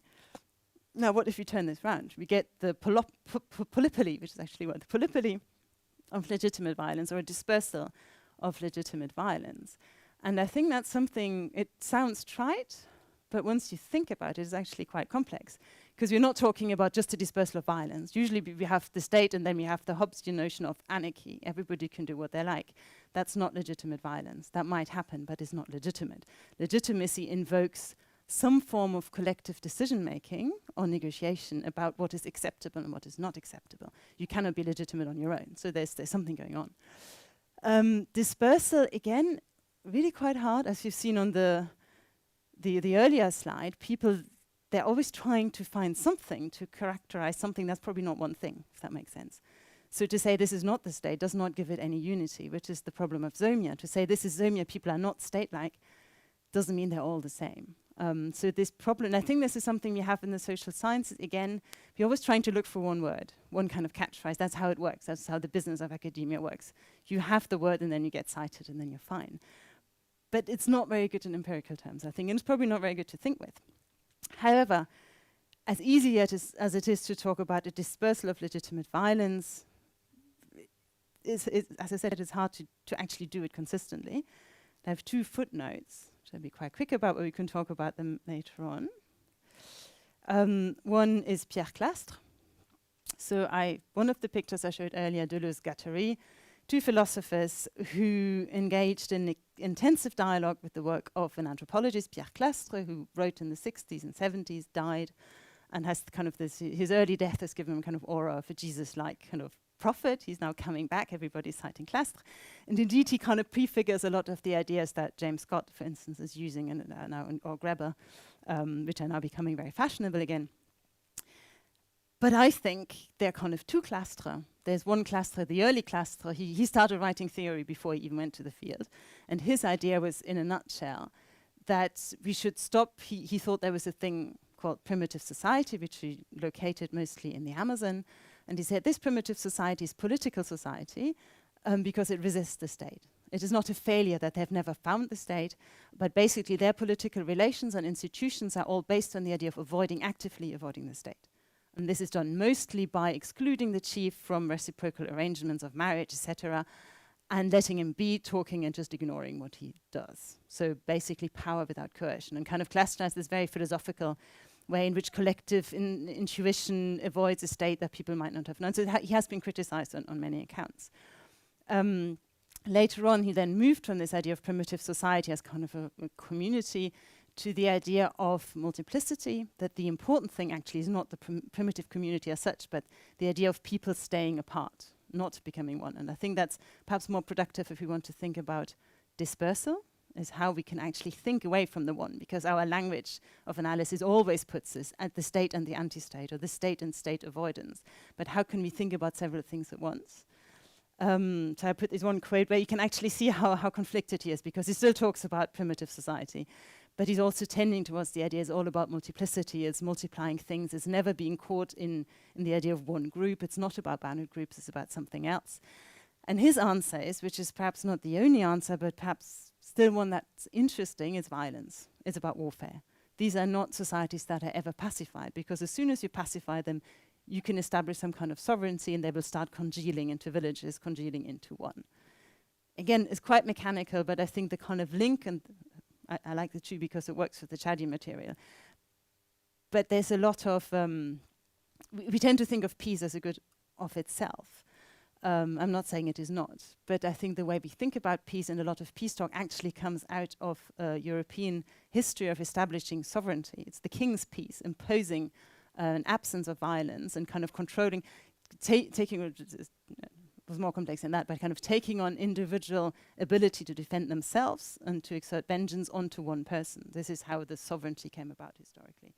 And it went through the kind of extension of peace. And he basically says this kind of peace is the first step towards state rule. So we need to get away from that and think differently about violence without saying it's a good thing, without endorsing it, etc. So that's one note. Second note, for everybody schooled in a kind of classical anthropology, if you think about the dispersal of legitimate violence, segmentation is probably the thing that comes to your mind. The idea that you don't have centralized authority. Certain societies, primarily in Africa and the Middle East, where there's no one leader, but kind of some kind of order is maintained because people are all somehow opposed to others. Everybody's related to everybody else on some kind of scheme. You can calculate the degree of relatedness, and if something happens to you, then people closest to you will help you against people further away from you. This very often has been reduced to kinship, so the diagram there, you have the kind of genealogy, has to be unilateral genealogy, or otherwise it won't work. And then you can divide the genealogy into segments, and those segments are conceived to be equal, and they can protect you or they cannot protect you. And having this balance means that some kind of anarchic order is achieved. And the classical text is Evans Pritchard on the newer, where Pierre has actually been. However, I think, again, it's quite symptomatic of, and this in a sense is kind of, it's difficult to situate the idea of segmentary theory, it'd be paper in and of itself. Is it something that really came out of the new ethnography? Is it something that Evans Pritchard read in the Bible or in accounts of Arabia that were very much influenced by the Bible? Does it matter? The Nuer probably themselves knew about Islam, so basically you have this world where, as I said, ideas are not necessarily local. That doesn't mean they're necessarily wrong, and I think it would be interesting to kind of track this and see where these ideas of genealogies and of relatedness and kind of ordering the world in that way came from. Here, however, I'd like to insist on another point to say that Evans Pritchard is very ambiguous, and he has this big contradiction or tension, it's not a contradiction in his book. On the one hand, you have this image of relatedness, everybody knows how they're related to everybody else. It's unilateral, so it's only through the father. On the other hand, you have a total mess of bilateral kinship. It really matters who your mother is. People live with their mother's kin all of the time. So you have this constant tension between who you actually live with, which gives rise to power relations, and then this image of an ordered world. And everything that happens among the Nuer somehow along those two lines. And very often in later readings of Evans Pritchard, a lot of emphasis has been put on segmentary theory as being able to predict what's going on, as a kind of corporate, you are in this group and this means you do this. So these segments started being imagined like mini states, in a sense, mini bounded communities. And hence then people said, but actually it doesn't happen. Well, of course it doesn't. So I think it's important to kind of backpedal and think about it more as a way of ordering the world. So the first, this is actually Evans Pritchard's drawing, it's about putting people into boxes. They're not there forever, but it kind of gives a grid of moral evaluation and goes back to the idea of you thinking about legitimate violence. You're not saying what will happen, and loads of things happen that are not right. It's kind of the definition of a moral rule. You're not allowed to kill. It can be broken all of the time. The rule maintains its validity, and I think it's that kind of statement. So there's an anthropologist, Edwin Arden, said there's a difference between syntagmatic and paradigmatic statements. Syntagmatic statements describe things as they happen empirically, and paradigmatic statements are the principles you need to know to understand what is actually going on. People act with an idea in their head, they don't behave, and we need to try to understand these principles, although they might never be applied, and they might not actually tell us anything. Again, a footnote to a footnote, I took this image quite from a very recent paper which tries to apply segmentary theory to civil war in Africa and shows that segmentary societies are 180% more likely to have civil war and mass violence. That's not the kind of thing I'm getting at. So that doesn't work. It's really, it's an idea of trying to see how people themselves understand the notion of legitimate violence and kind of following these negotiations. And as I said, these are all these negotiations are influenced by power relations, which might be within or outside these diagrams. And I quite like this diagram because it's got empty boxes. We can put things in there, different things, not just one thing. So what can we do then to get away from the state, to not go via the anti-state? I'm not sure is the answer, but I think we should try to work towards, I've called it here, an ethnographic theory of politics. The idea being we should try to get our key terms not from here, but from somewhere else, from other people, just try to talk to them and see what really matters rather than imposing a state-derived vocabulary. I think there are 3 steps. This is not at all exhaustive, but think there are three ways or three things that we should pay attention to. One are concepts. So the idea, one, look at language. Don't stop once you've looked at language. So there's quite a lot of work in conceptual history on how concepts don't necessarily overlap with one word. You can have several words trying to describe the same idea, etc. And we can track the changes in concepts and linguistic use. But still, language is a good way into trying to understand how people themselves understand what is going on. Institutions, again, a difficult term, partly because the economists got hold of them. So you have institutional theory, which is not inspiring reading. It's a kind of the economist's answer to why people don't follow rational choice. They don't. It's because they have institutions. But I think there is leeway to kind of dig out institutions and kind of claim them back for us. By looking, and I think for me the best way would be to look at more French literature on institutions. In the French usage of institution, you have the double sense all of the time of something that is there, so something people put together, kind of mix of practice and ideas that are maintained over time because people put work into it. But also the idea that you're instituting something, you're instituting some basic idea. So you have Castoriadis talking about the basic institutions of society. What he means is the basic ideas that make us work, that make us see value in what we are and value in certain actions. And I think if you can manage to find the interplay between both, then it gives to the idea of a kind of concrete institution another edge. It's not just that people do things. For instance, this is a picture taken from of a Tubu assembly in 2012. Gaddafi had just been disposed and people were thinking about what to do. So they called a general Tubu assembly in the Tibesti. Falling back, there are not many assemblies in the Tibesti, but there was this idea of coming together and talking it out. Which is very little in terms of an institution, but I think it is a political principle that is very clearly expressed. Everybody who is concerned should be there. You can see they're all men, so again, there are lots of things going on there.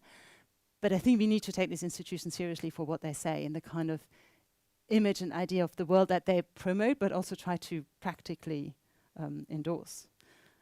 And again, we have to be careful about the history of institutions. There's some idea of durability, but they're only last over time if people put the effort into making them last. So they're not just there, they're never something given.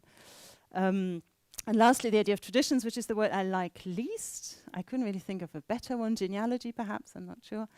I just put it there because I do like Talal Assad's work on tradition as something that you debate, something you're constantly quarreling about. He's thinking of Islam as a tradition. You have a few texts, nobody ever agrees on what they actually say. I also think it's useful because it tells us about the past. These ideas come from somewhere. It doesn't mean they don't change. But it also talks about space in a way. So I said earlier, I'm not interested in local ideas. I don't think political ideas very often are local. To return to the idea of the assembly, this is a kind of a political form you find everywhere throughout Northwest Africa. Some of it is very old, so we then have to ask ourselves why? How has it survived so much? What has happened? But there's also something about kind of the spatial reach of it. How did it get there? And we're very good at doing this for kind of religious institutions because they're written down. Why not the same for non-written institutions? Or even those, I think the assembly kind of piggybacked on Islamic law, but again, that's another debate. So I think we need to think in terms of something like political regions where you have certain bodies of ideas that people can draw on or techniques that people can draw on. They might not do it, they might do it, but it's not just local. It's much bigger than that. And what makes Northwest Africa, a very productive zone in this regard is that so many different things have happened there. So you have Islam as Mediterranean, as also kind of West African, and so many things have traveled through, and people are very good at just kind of picking and choosing bits of it. There's a lot of political creativity going on. And I think what I'm arguing against here is Scott, who talks about, there's basically the state up there, and then there's local métis, the fisherman knows how to catch fish.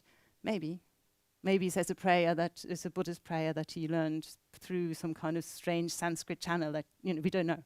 But I don't think we should, knowledge is very rarely just local. That's what I'm trying to say. So this is it. One very quick example, and then I return to Northern Chad if I have time. I think I do. Very easy example. We have heard a lot of writing about the Islamic State, which was established in northern Mali in 2012. And what was kind of missing in a lot of the coverage was not only empirical knowledge of the area, but also the fact that you cannot translate the Islamic State into Arabic, or you can in 4 different ways. Hence, talking about the Islamic State is quite meaningless unless you actually know what they're talking about. In this case, it's wilaya, so it's kind of protective. It's either a province of the Ottoman Empire or it's a kind of the idea of protection. A wali is a saint. And by just translating it into the state and then talking about the state, or even tying yourself into knots about how there can't be an Islamic state because the state tradition is inherently Western, doesn't actually make much sense. It would make much more sense to try to understand the concept of the state behind this, on the one hand, and you can do that by looking, which is in this end quite easy, at the kind of long written scholarly tradition in the area that has thought about states and the absence of states and what to do about it. But the difference between a wilaya or imara, which you also get emirates, kind of Princeton, so what is it? You can look at the constitutional setup of the Islamic State. Again, it's doable. So what did they actually do? How did they govern? And what they did was go through what they conceived to be an early prophetic model. And you have all these quotes being applied to the tribes of northern Mali. And the odd thing is that it worked. Although it wasn't a correct description, but it's something that was recognizable to local institutions. And you see this huge institutional diversity, which the Malian state could never cope with, but the Islamic wilaya could. And then lastly, as I said, I've already been talking about the traditions that this comes of. When you look at any of the Islamist groups in the area, they're very conscious of history. And every name they use invokes a kind of bit of regional history that people will know, more or less, not instinctively, but they will have heard about it. And any debate about justice, about legitimacy, cannot just bypass that. But very few analysts have actually looked at this, because also it's a lot of work. It requires much more time than the kind of short time frame of expert reports. But it's one of the examples where you could actually do it quite well. And hence the little quote, this is something I'm not the only person complaining about. There's Darrell Lee, who works about the idea of international jihad. And he says it's kind of related to the idea too that it's easier to say that Islamists are barbarians, or it's easy to say that they're not really, people in northern Mali are not really Islamists, they're just fighting over resources, which is also true. And to kind of ignore this much broader reach, to say that these people might just be fighting over resources, but they're using a language that has a lot of power and that has had a lot of history and that is not reducible to the kind of language analysts tend to use. And I think this is what he means, to my mind anyway, by different cosmopolitan or transnational projects. It's not just the West that has universal values, and they're not the only possible ones. And it is quite difficult to actually recognize them. And I think a lot of that goes back to an idea of, I think it's useful to think these bodies of words and thoughts in terms of hierarchies, rather than bodies, where again you have kind of bounded community, but kind of open hierarchies that always try to absorb everybody else. So it's much as the language of modern Islam tries to absorb ideas of good governance and this and that. That's what Western political scientists are trying to do. And basically what we can trace is this constant competition about who can encompass and contain the other and kind of absorb them into their own hierarchy. So now I return to northern Chad, if you bear with me. So as I said, we had the rebellion till, say, 1987. It did not look very much like rebel governments, but they won. And the current Chadian state is still very much the state that came out of that victory. So 1987, the Libyan troops returned to Libya. Hissène Habré, who was from FIRE, took over, who was one of the three people who could probably produce those nicely typed documents. He very quickly was ousted by his one of his closest friends, Idriss Déby, who was not from FIRE, but from the same region, so also a northerner. And Déby then stayed until he was killed by rebels 2 years ago. And this is the image he gave of his state. So again, we don't have much an image of governance or even a disciplined ordered army. This is actually a picture I took of a poster which was up in the local governor's residence, the first thing you see when you walk in. And what you got, because he was also from the north, lots of people thought his main job was to provide salaries, so he inflated the state over time in the north. By the time, actually this is a bit later, but after I left, by now you probably have more government servants per habitant there than in France. So really, and many more than in southern Chad. And of course, every time and most of them are very high ranking. So every time you have a new region or governorate or a new department, the house comes with it, and service car and guards and whatever else. And also because the army is huge compared to the inhabitants of Chad and its resources, it's absolutely hugely inflated. Also because France keeps putting money into it. So everybody's either some kind of state official or a very high-ranking army officer. It's one of those armies where half of the people are officers and the other half are soldiers. And also you have this whole movement of the EU keeps telling them you have too many, and then they sack them, and then they come back. And so a lot of money is being generated. Not very much in the way of a disciplined fighting force, but that's clearly not the aim. At the same time, when Déby came to fire, and I saw him coming, he complained about disorder. That's his thing. He says basically the state has broken down. There's a total erosion of state authority in Boku. As he was saying that, everyone was kind of giggling because they had been speculating. Déby did show up for one of the rare state visits, but he had so much in the way of bodyguards, and he clearly was very much afraid for his own life, and people proudly pointed this out, saying, look, he's just, whatever. So he's complaining about this. So there is a lot of state, but there's no state, or the state is not doing what it's supposed to do. So what is it doing? What are all these state officials doing? Well, they're getting paid, but they're also getting involved in local politics. Now, a lot of these state officials are local people, and they kind of become an official because they're important locally rather than the other way around.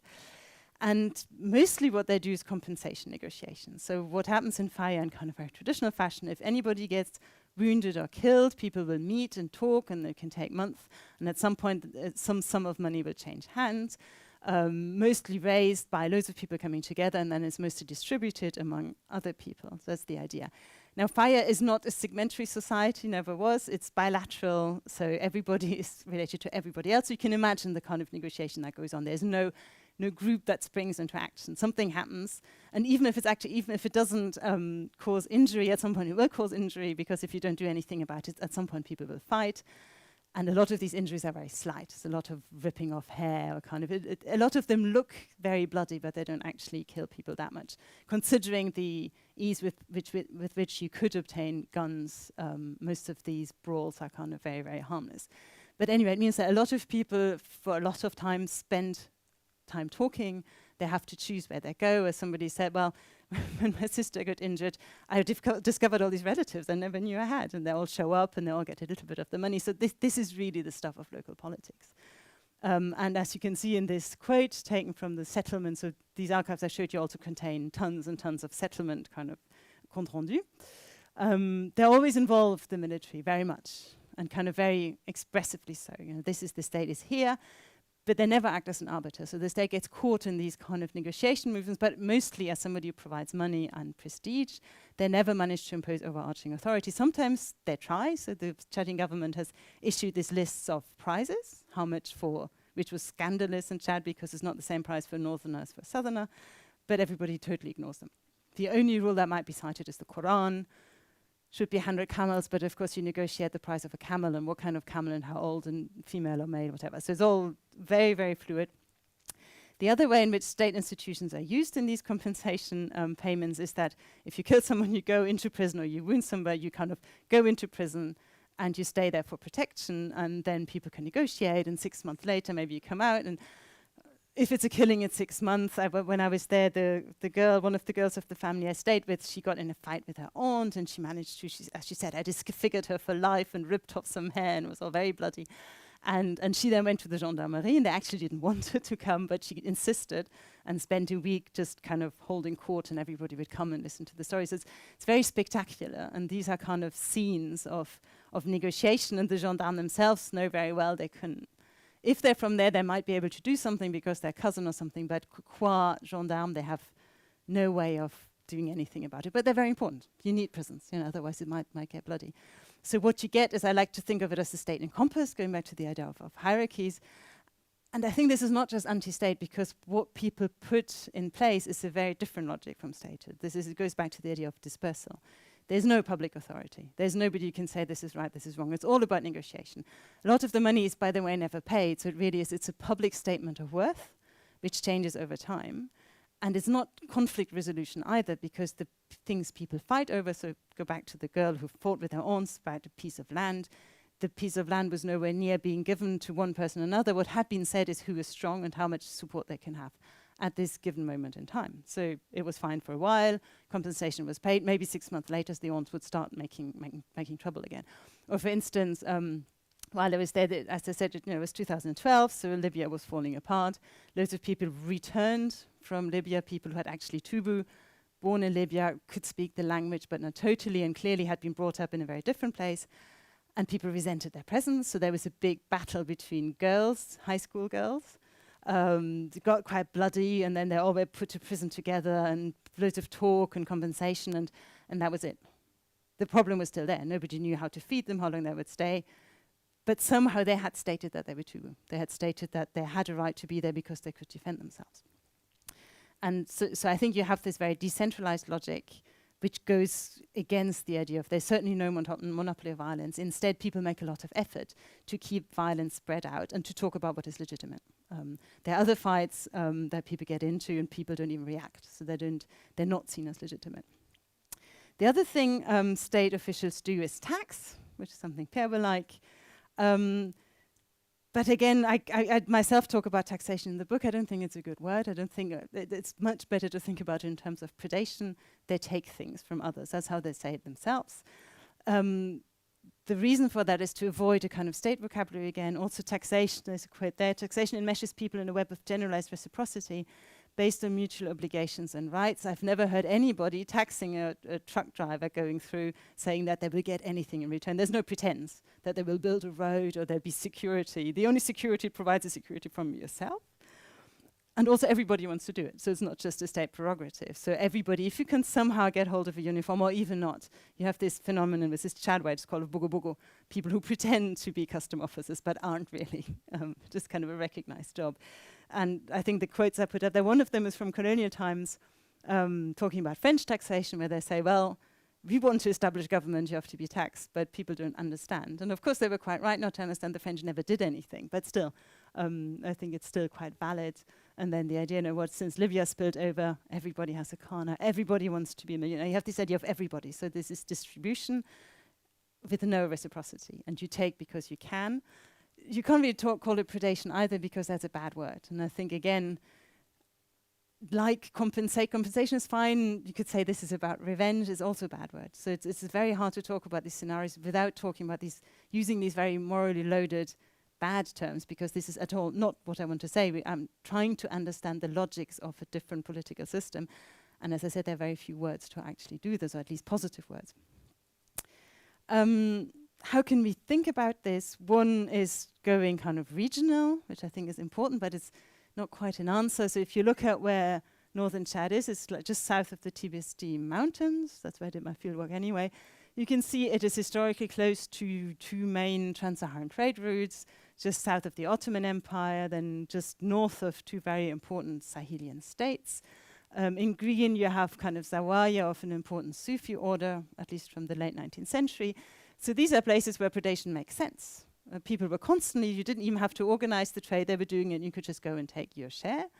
Again, we find very little in the archives of any constitutional arrangement. People just went and picked things up, and the only way to appear in any of the older literatures as terrible robbers, so that's what they do. That makes sense, but I think to just think about it in terms of getting stuff isn't, I think there is a political project behind it too.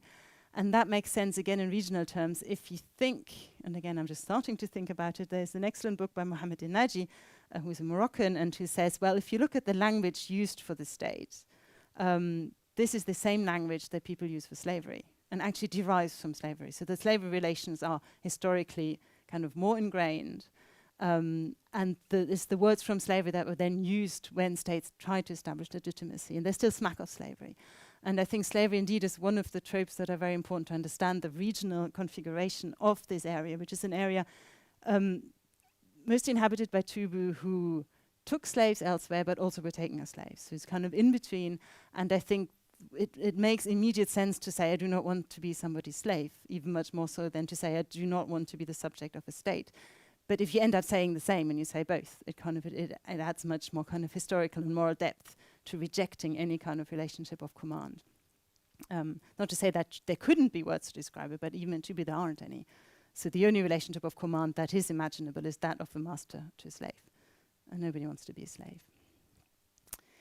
But as I said, this is just one way of explaining it. I think the other way would be to go down into how people construct personhood.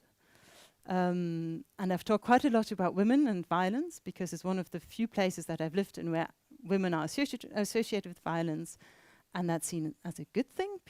Women are very proud of their capacity for violence, which they're always linked to their capacity to bear pain, which then in turn they're linked to beauty. So to be a beautiful Tubu woman, you're ready to stand up for yourself, to defend your own claims and your own sisters. There's a lot of female kind of links that are more important than male links. And that is related to the idea of suffering pain without crying. So a quote from a nurse about how Tubu women never make a sound when they give birth. I put this picture from a kind of festival. You can see the black lips. There's a kind of beauty treatment which is imported from Sudan where you tattoo your gums. And what they do today is they take rubber from car tires, burn it, and tattoo it into your gums. And you can imagine that's extremely painful. Now, Tubu don't oblige their children to do anything, but some girls want to do it. Not everybody does it. And that's seen as a sign of, you're so beautiful that nobody can resist you, basically. And I think it's linked to this being a proper, excellent Tubu woman is linked to this visible ability to withstand pain. And what's interesting is that you have the same practices in Sudan with a very different explanation. So you have the same thing, but it's just more seen as a sign of subjugation, etc. But here it's personal autonomy, female personal autonomy that's put forward. They're all, I won't go into the detail of all the other beauty practices. They're all hurt, and they're all seen as specifically making Tubu women irresistible. So I think there's this knot of beauty and more excellence and self-defense and sustaining violence and being able to exert it, but only in the right spot. There's also an art to doing it. There's a whole performance. It's not just about just hitting people. It's about doing it right for the right reasons and with the right audience. So there's a whole work of, because as I said, people spend a lot of time in fire talking, narrating stories. Some stories catch on, some don't. And I think to become a proper personal autonomous people, you just have to work on this narrative. You have to get people to listen to you. And this is where a lot of the political work actually happens. Very similar to the compensation payments, is about to have a narrative accepted, have enough people with you, and then make certain things legitimate, others illegitimate, and others just forgotten, which is kind of the worst that can happen. Loads of things are forgotten. And has very kind of 101 feminist philosophies. If you want to look at politics, you need to look at the architecture of the self. Again, another difficulty I very often had talking about people, there will always be one person in the audience saying, well, they're just individualists. And I don't think that's what it is. I think there's a different idea of constructing an autonomous person, which relies on others, because you have to have the audience. It relies on a kind of society where you can do this. And I think we can try to identify the institutions that actually make this possible. Also the concepts, I haven't spoken very much about it. There's no Tubu concept of autonomy. What people say is, be Tubu are people who do what we like. And we never know what other people will do. So again, there's quite a lot of abstraction going on, but this is really the one thing that everybody put forward. And I think once you take that seriously, of course, you do end up with a vision of a kind of collective ethics. You can only do that if you live with people who don't stop you from doing it. Which takes me to my last slide. You like it? Oh, good. Thank you. I can skip it. So going back to the difficulty of finding the right words. So autonomy, again, this is one of the few words that is not negatively loaded, but is actually very difficult. Once you look for autonomy in kind of Western political philosophy, you get either the Dworkin, that's kind of the standard version. It's all about being coherent in your lives. Your second order desires cohere with your first order desires, i.e. you want to eat a cream cake, but your second order desire says you shouldn't because I don't want to be fat. You don't. So that's as far as autonomy goes. Not very useful in Northern Chad. You have, again, a kind of French tradition of seeing, as I said, autonomy as being based on rethinking the very institutions of society, the basic ideas that we all live by, and collectively rethinking them. Again, both of them actually... So there's one question, how do you get from Dworkin to Castoriadis? Are they actually talking about the same thing? I'm not going to answer these questions. And the other one is, this is all very much about thinking. It's about self-reflexive individuals. And I said, this is not what this is about. This is not self-searching, soul-searching. This is more about kind of how can we set up a place where you can be as autonomous as possible, where people might try and give orders, but you can never be obliged to actually follow these orders. And where the kind of personal excellence has a space and where you can create your own audience if you're strong enough to do so. Not everybody can. So again, autonomy, yes, but how can we come up with a kind of collectively ethical vision of autonomy that is not based on pseudo-philosophers they're all academics in the Western world. Few people are like that, and men, exactly, thank you. And that's it. And just a quick reminder that, of course, talking about state and stateless, we always do this in a world where not having a state is actually a dangerous thing. You might get bombed. So that's the other limit, of course. We can think about this, but we have to be careful not to condemn vast swathes of the globe to being a kind of drone zone of no rights, etc. Trouble comes from ungoverned places, to quote a Marine.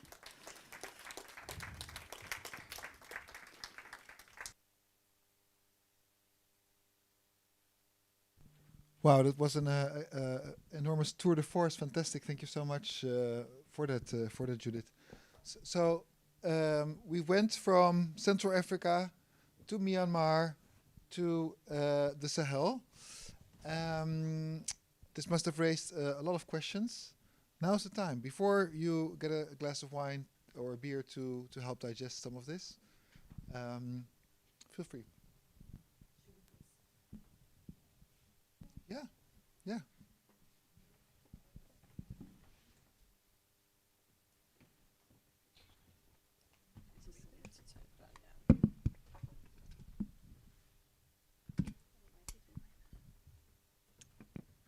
Is this one already? Just unmuted here. Yeah. Don't be afraid. We won't bite you. Yes. Just a second for the mic.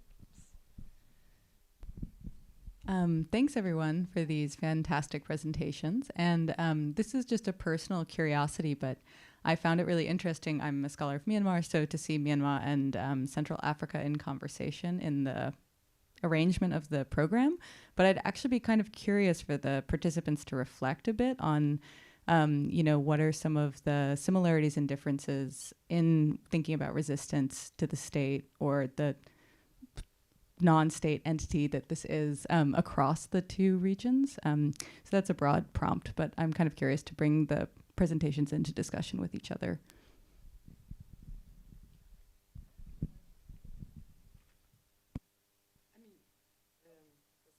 I'll just talk loud. Oh yeah, this is loud. I think I've also worked on Southern Africa.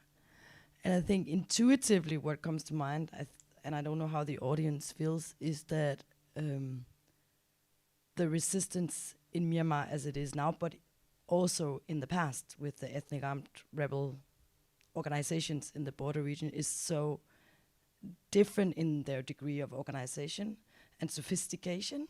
And that might be a bit, and maybe the conclusion is that they are either more recognizable because a lot of the ethnic armed organizations over the decades of the armed conflict in the border regions have become more and more like states with forestry and health and education departments. And in many respects, like our research on justice systems and courts showed, they were much more and probably still are much more well-functioning than the central state governed justice systems, and sometimes also in terms of health.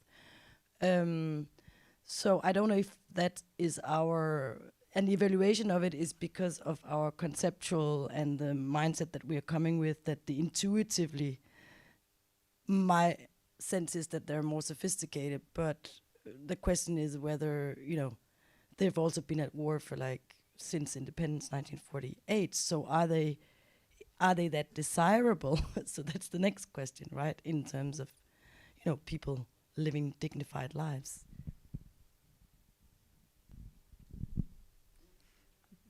Yeah, I know nothing about Myanmar, so I learned a lot today, but it does look very different. I was talking about the defection in Chad or northern Mali, when soldiers defect, the whole battalion defects and they set up a rebellion. So some of them might just be brute power. I don't think what people in Chad are doing is resisting at all.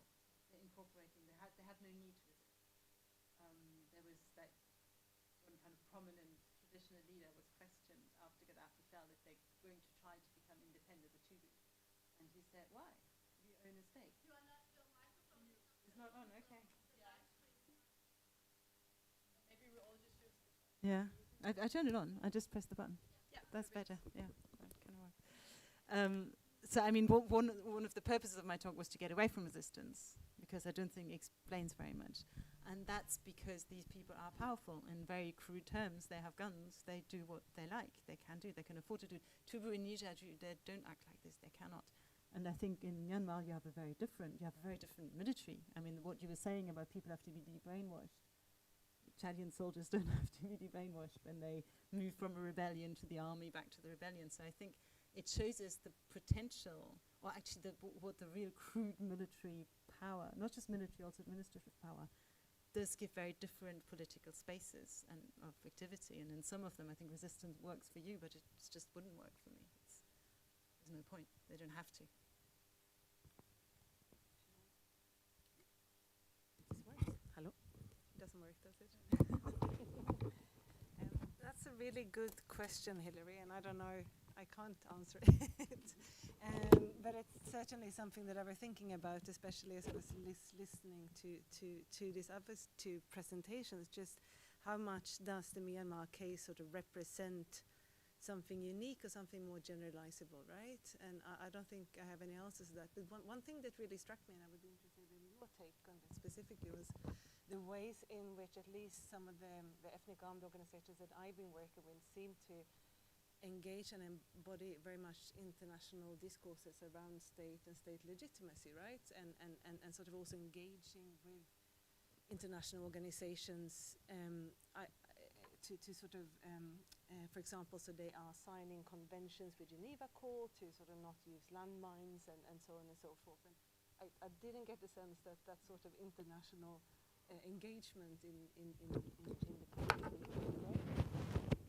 sorry, it's a bit awkward sitting back before. Well, you do get it in Chad. You Yeah. get it in northern Chad a lot with what is going on now. But in the north, no. People, but it's also because they really feel, and that's a big difference, they're in a position of power. Right. And that's what they will tell you. They do not feel exploited. They might be according to whatever official statistics, but they are the bee's knees. They're the lords of they do what they like. They have sovereignty in that sense, or they wouldn't. We're trying to find other ways of thinking about it. And it just makes, as I say, crude relations of power make a huge difference. The other striking thing was the gender issue, of course, we all talked, which I really liked, because usually when you talk about these questions, you don't very much. But again, it works out very differently. This is not, women are not resisting in this. They're kind of endorsing a very militarized way of being. But then, I mean, there's also, I think, the question of encroachment and interest in territories, right? Because, I mean, my question then would be for you, I'm wondering if a centralized state, international businesses, countries in the region, do they have any interest in encroaching on that territory? Because, I mean, that shapes and has shaped very much the conflicts in Myanmar, where appropriations or encompassments of the state by rebel groups have very much become a means and a language through which to protect those territories, whether they wanted to politically organize themselves as states or not. They have appropriated that language to protect the territories. I mean, you can also put it that way, right? So that would be my question to you. Could that be something? Yes, no, totally. There's nothing there. Very clearly, it goes both ways. So I agree. I mean, there is the international state system, and people have to play with it, and some too we do. As I said, the one I quoted, he's the government minister. He knows how to play along with it. But because it is so much, it really is just desert. You can grow palm trees, but that's not. Although there was just after I left, there was a gold rush. And the government tried to move in. That was the only moment when they sent their elite forces and tried to control. They failed, which made Tubi quite happy, but there was people died and there was like big fighting. So there was an attempt. So if there were more resources, things would look very different. But luckily, all there is hard dates, which is important. There's water, so it might become a problem. But for now, it's just. But that's why there was no colonial state. Nobody was ever interested in it. What is interesting also is that because Chad has been governed by presidents from that area, functioning within state logic, so Déby was very good at garnering international support for what he called democracy and all that kind of. They still, so Fire is the place where 3 presidents came from, basically. All the 3 presidents they've ever had since independence, apart from the beginning. It has no road. There's nothing. There's a total lack of infrastructure you were talking about, and I don't think that's accidental. So yeah, but anyway, if there were resources there, things would. Although Libya tried to take some of it, but nobody knows why.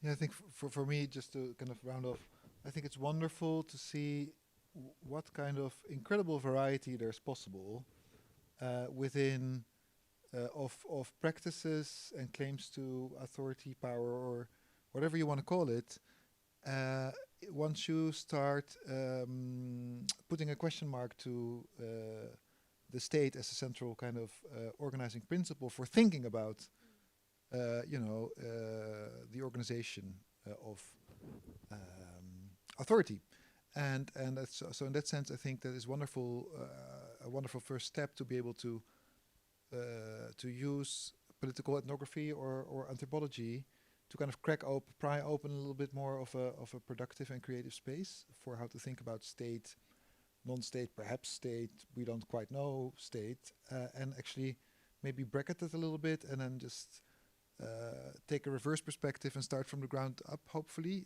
It's not always possible because you can't bracket what's inside your head very well, but at least it's nice to start trying to do so. And I think that these very, very difficult, radically different examples really help actually in showing the vast possibilities in the space, right? That's out there for in that way.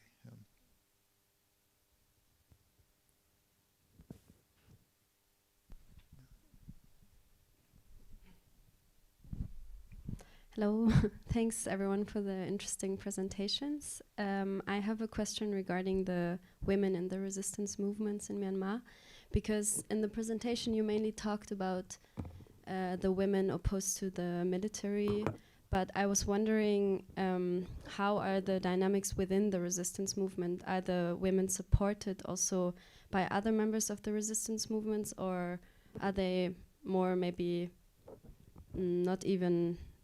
are there also some challenges within the movement, not only opposed to the military? Maybe we can take a couple together.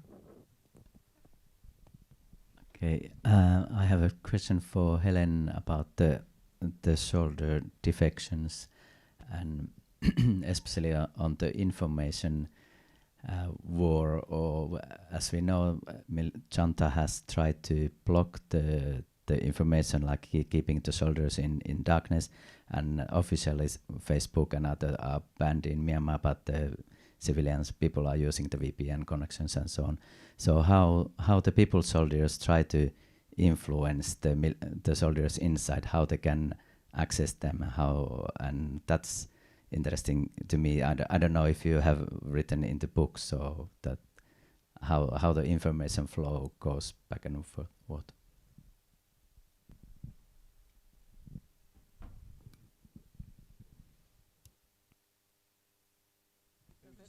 I just used this. So your question was if there were women, so in the anti-coup movement at large, if there's sort of how people are reacting to the women. Right.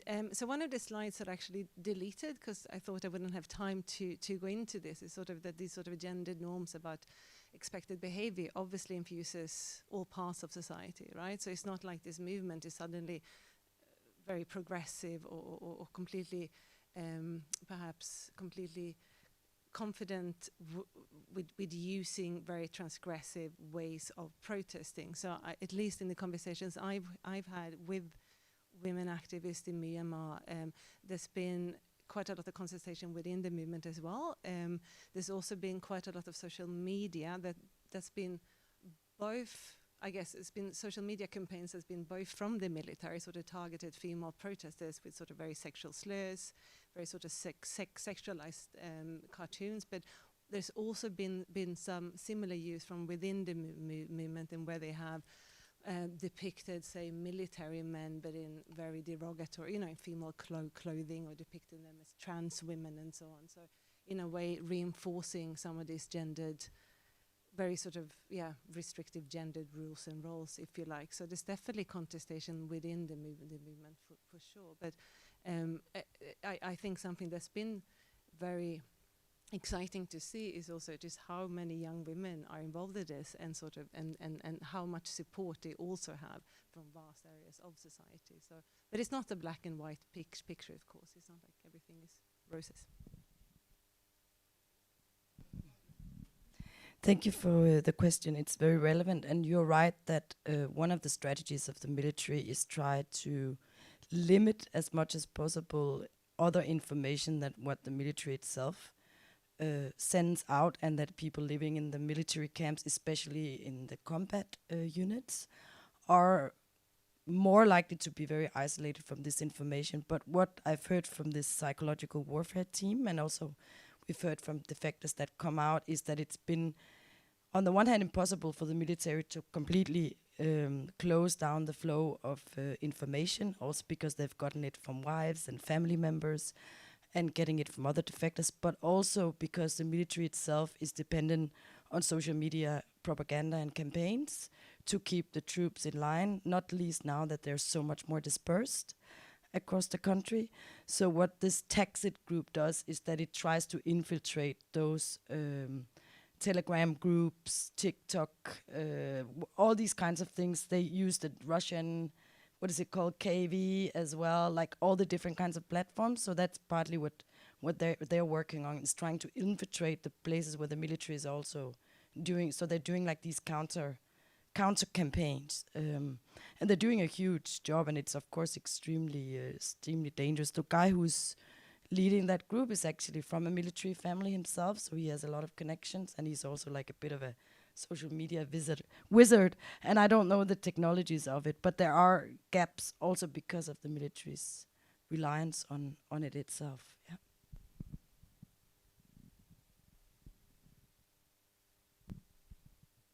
Wonderful. I believe that if there's no other really burning, or I think there's one there. There's one there. Yeah. So thank you again for the wonderful presentations. So I had the privilege to spend 7 months recently in Somaliland doing research. So I was wondering, how do you deal with or best analyze? I'm looking back, I already finished my MA, but wondering, how do you deal with what is potentially essentially a smokescreen state, or is perhaps not performing quite as claimed in many areas, and the very varying accounts of where power lies, who do people go to, what are the authorities? Is it the traditional, how do these overlap, and so forth? How do you go about the problems that can come with having all these different logics and perspectives, and not the least the language issues of which you talk so well about, but how do you go about the non-translatable concepts? If you could add a little bit more about that.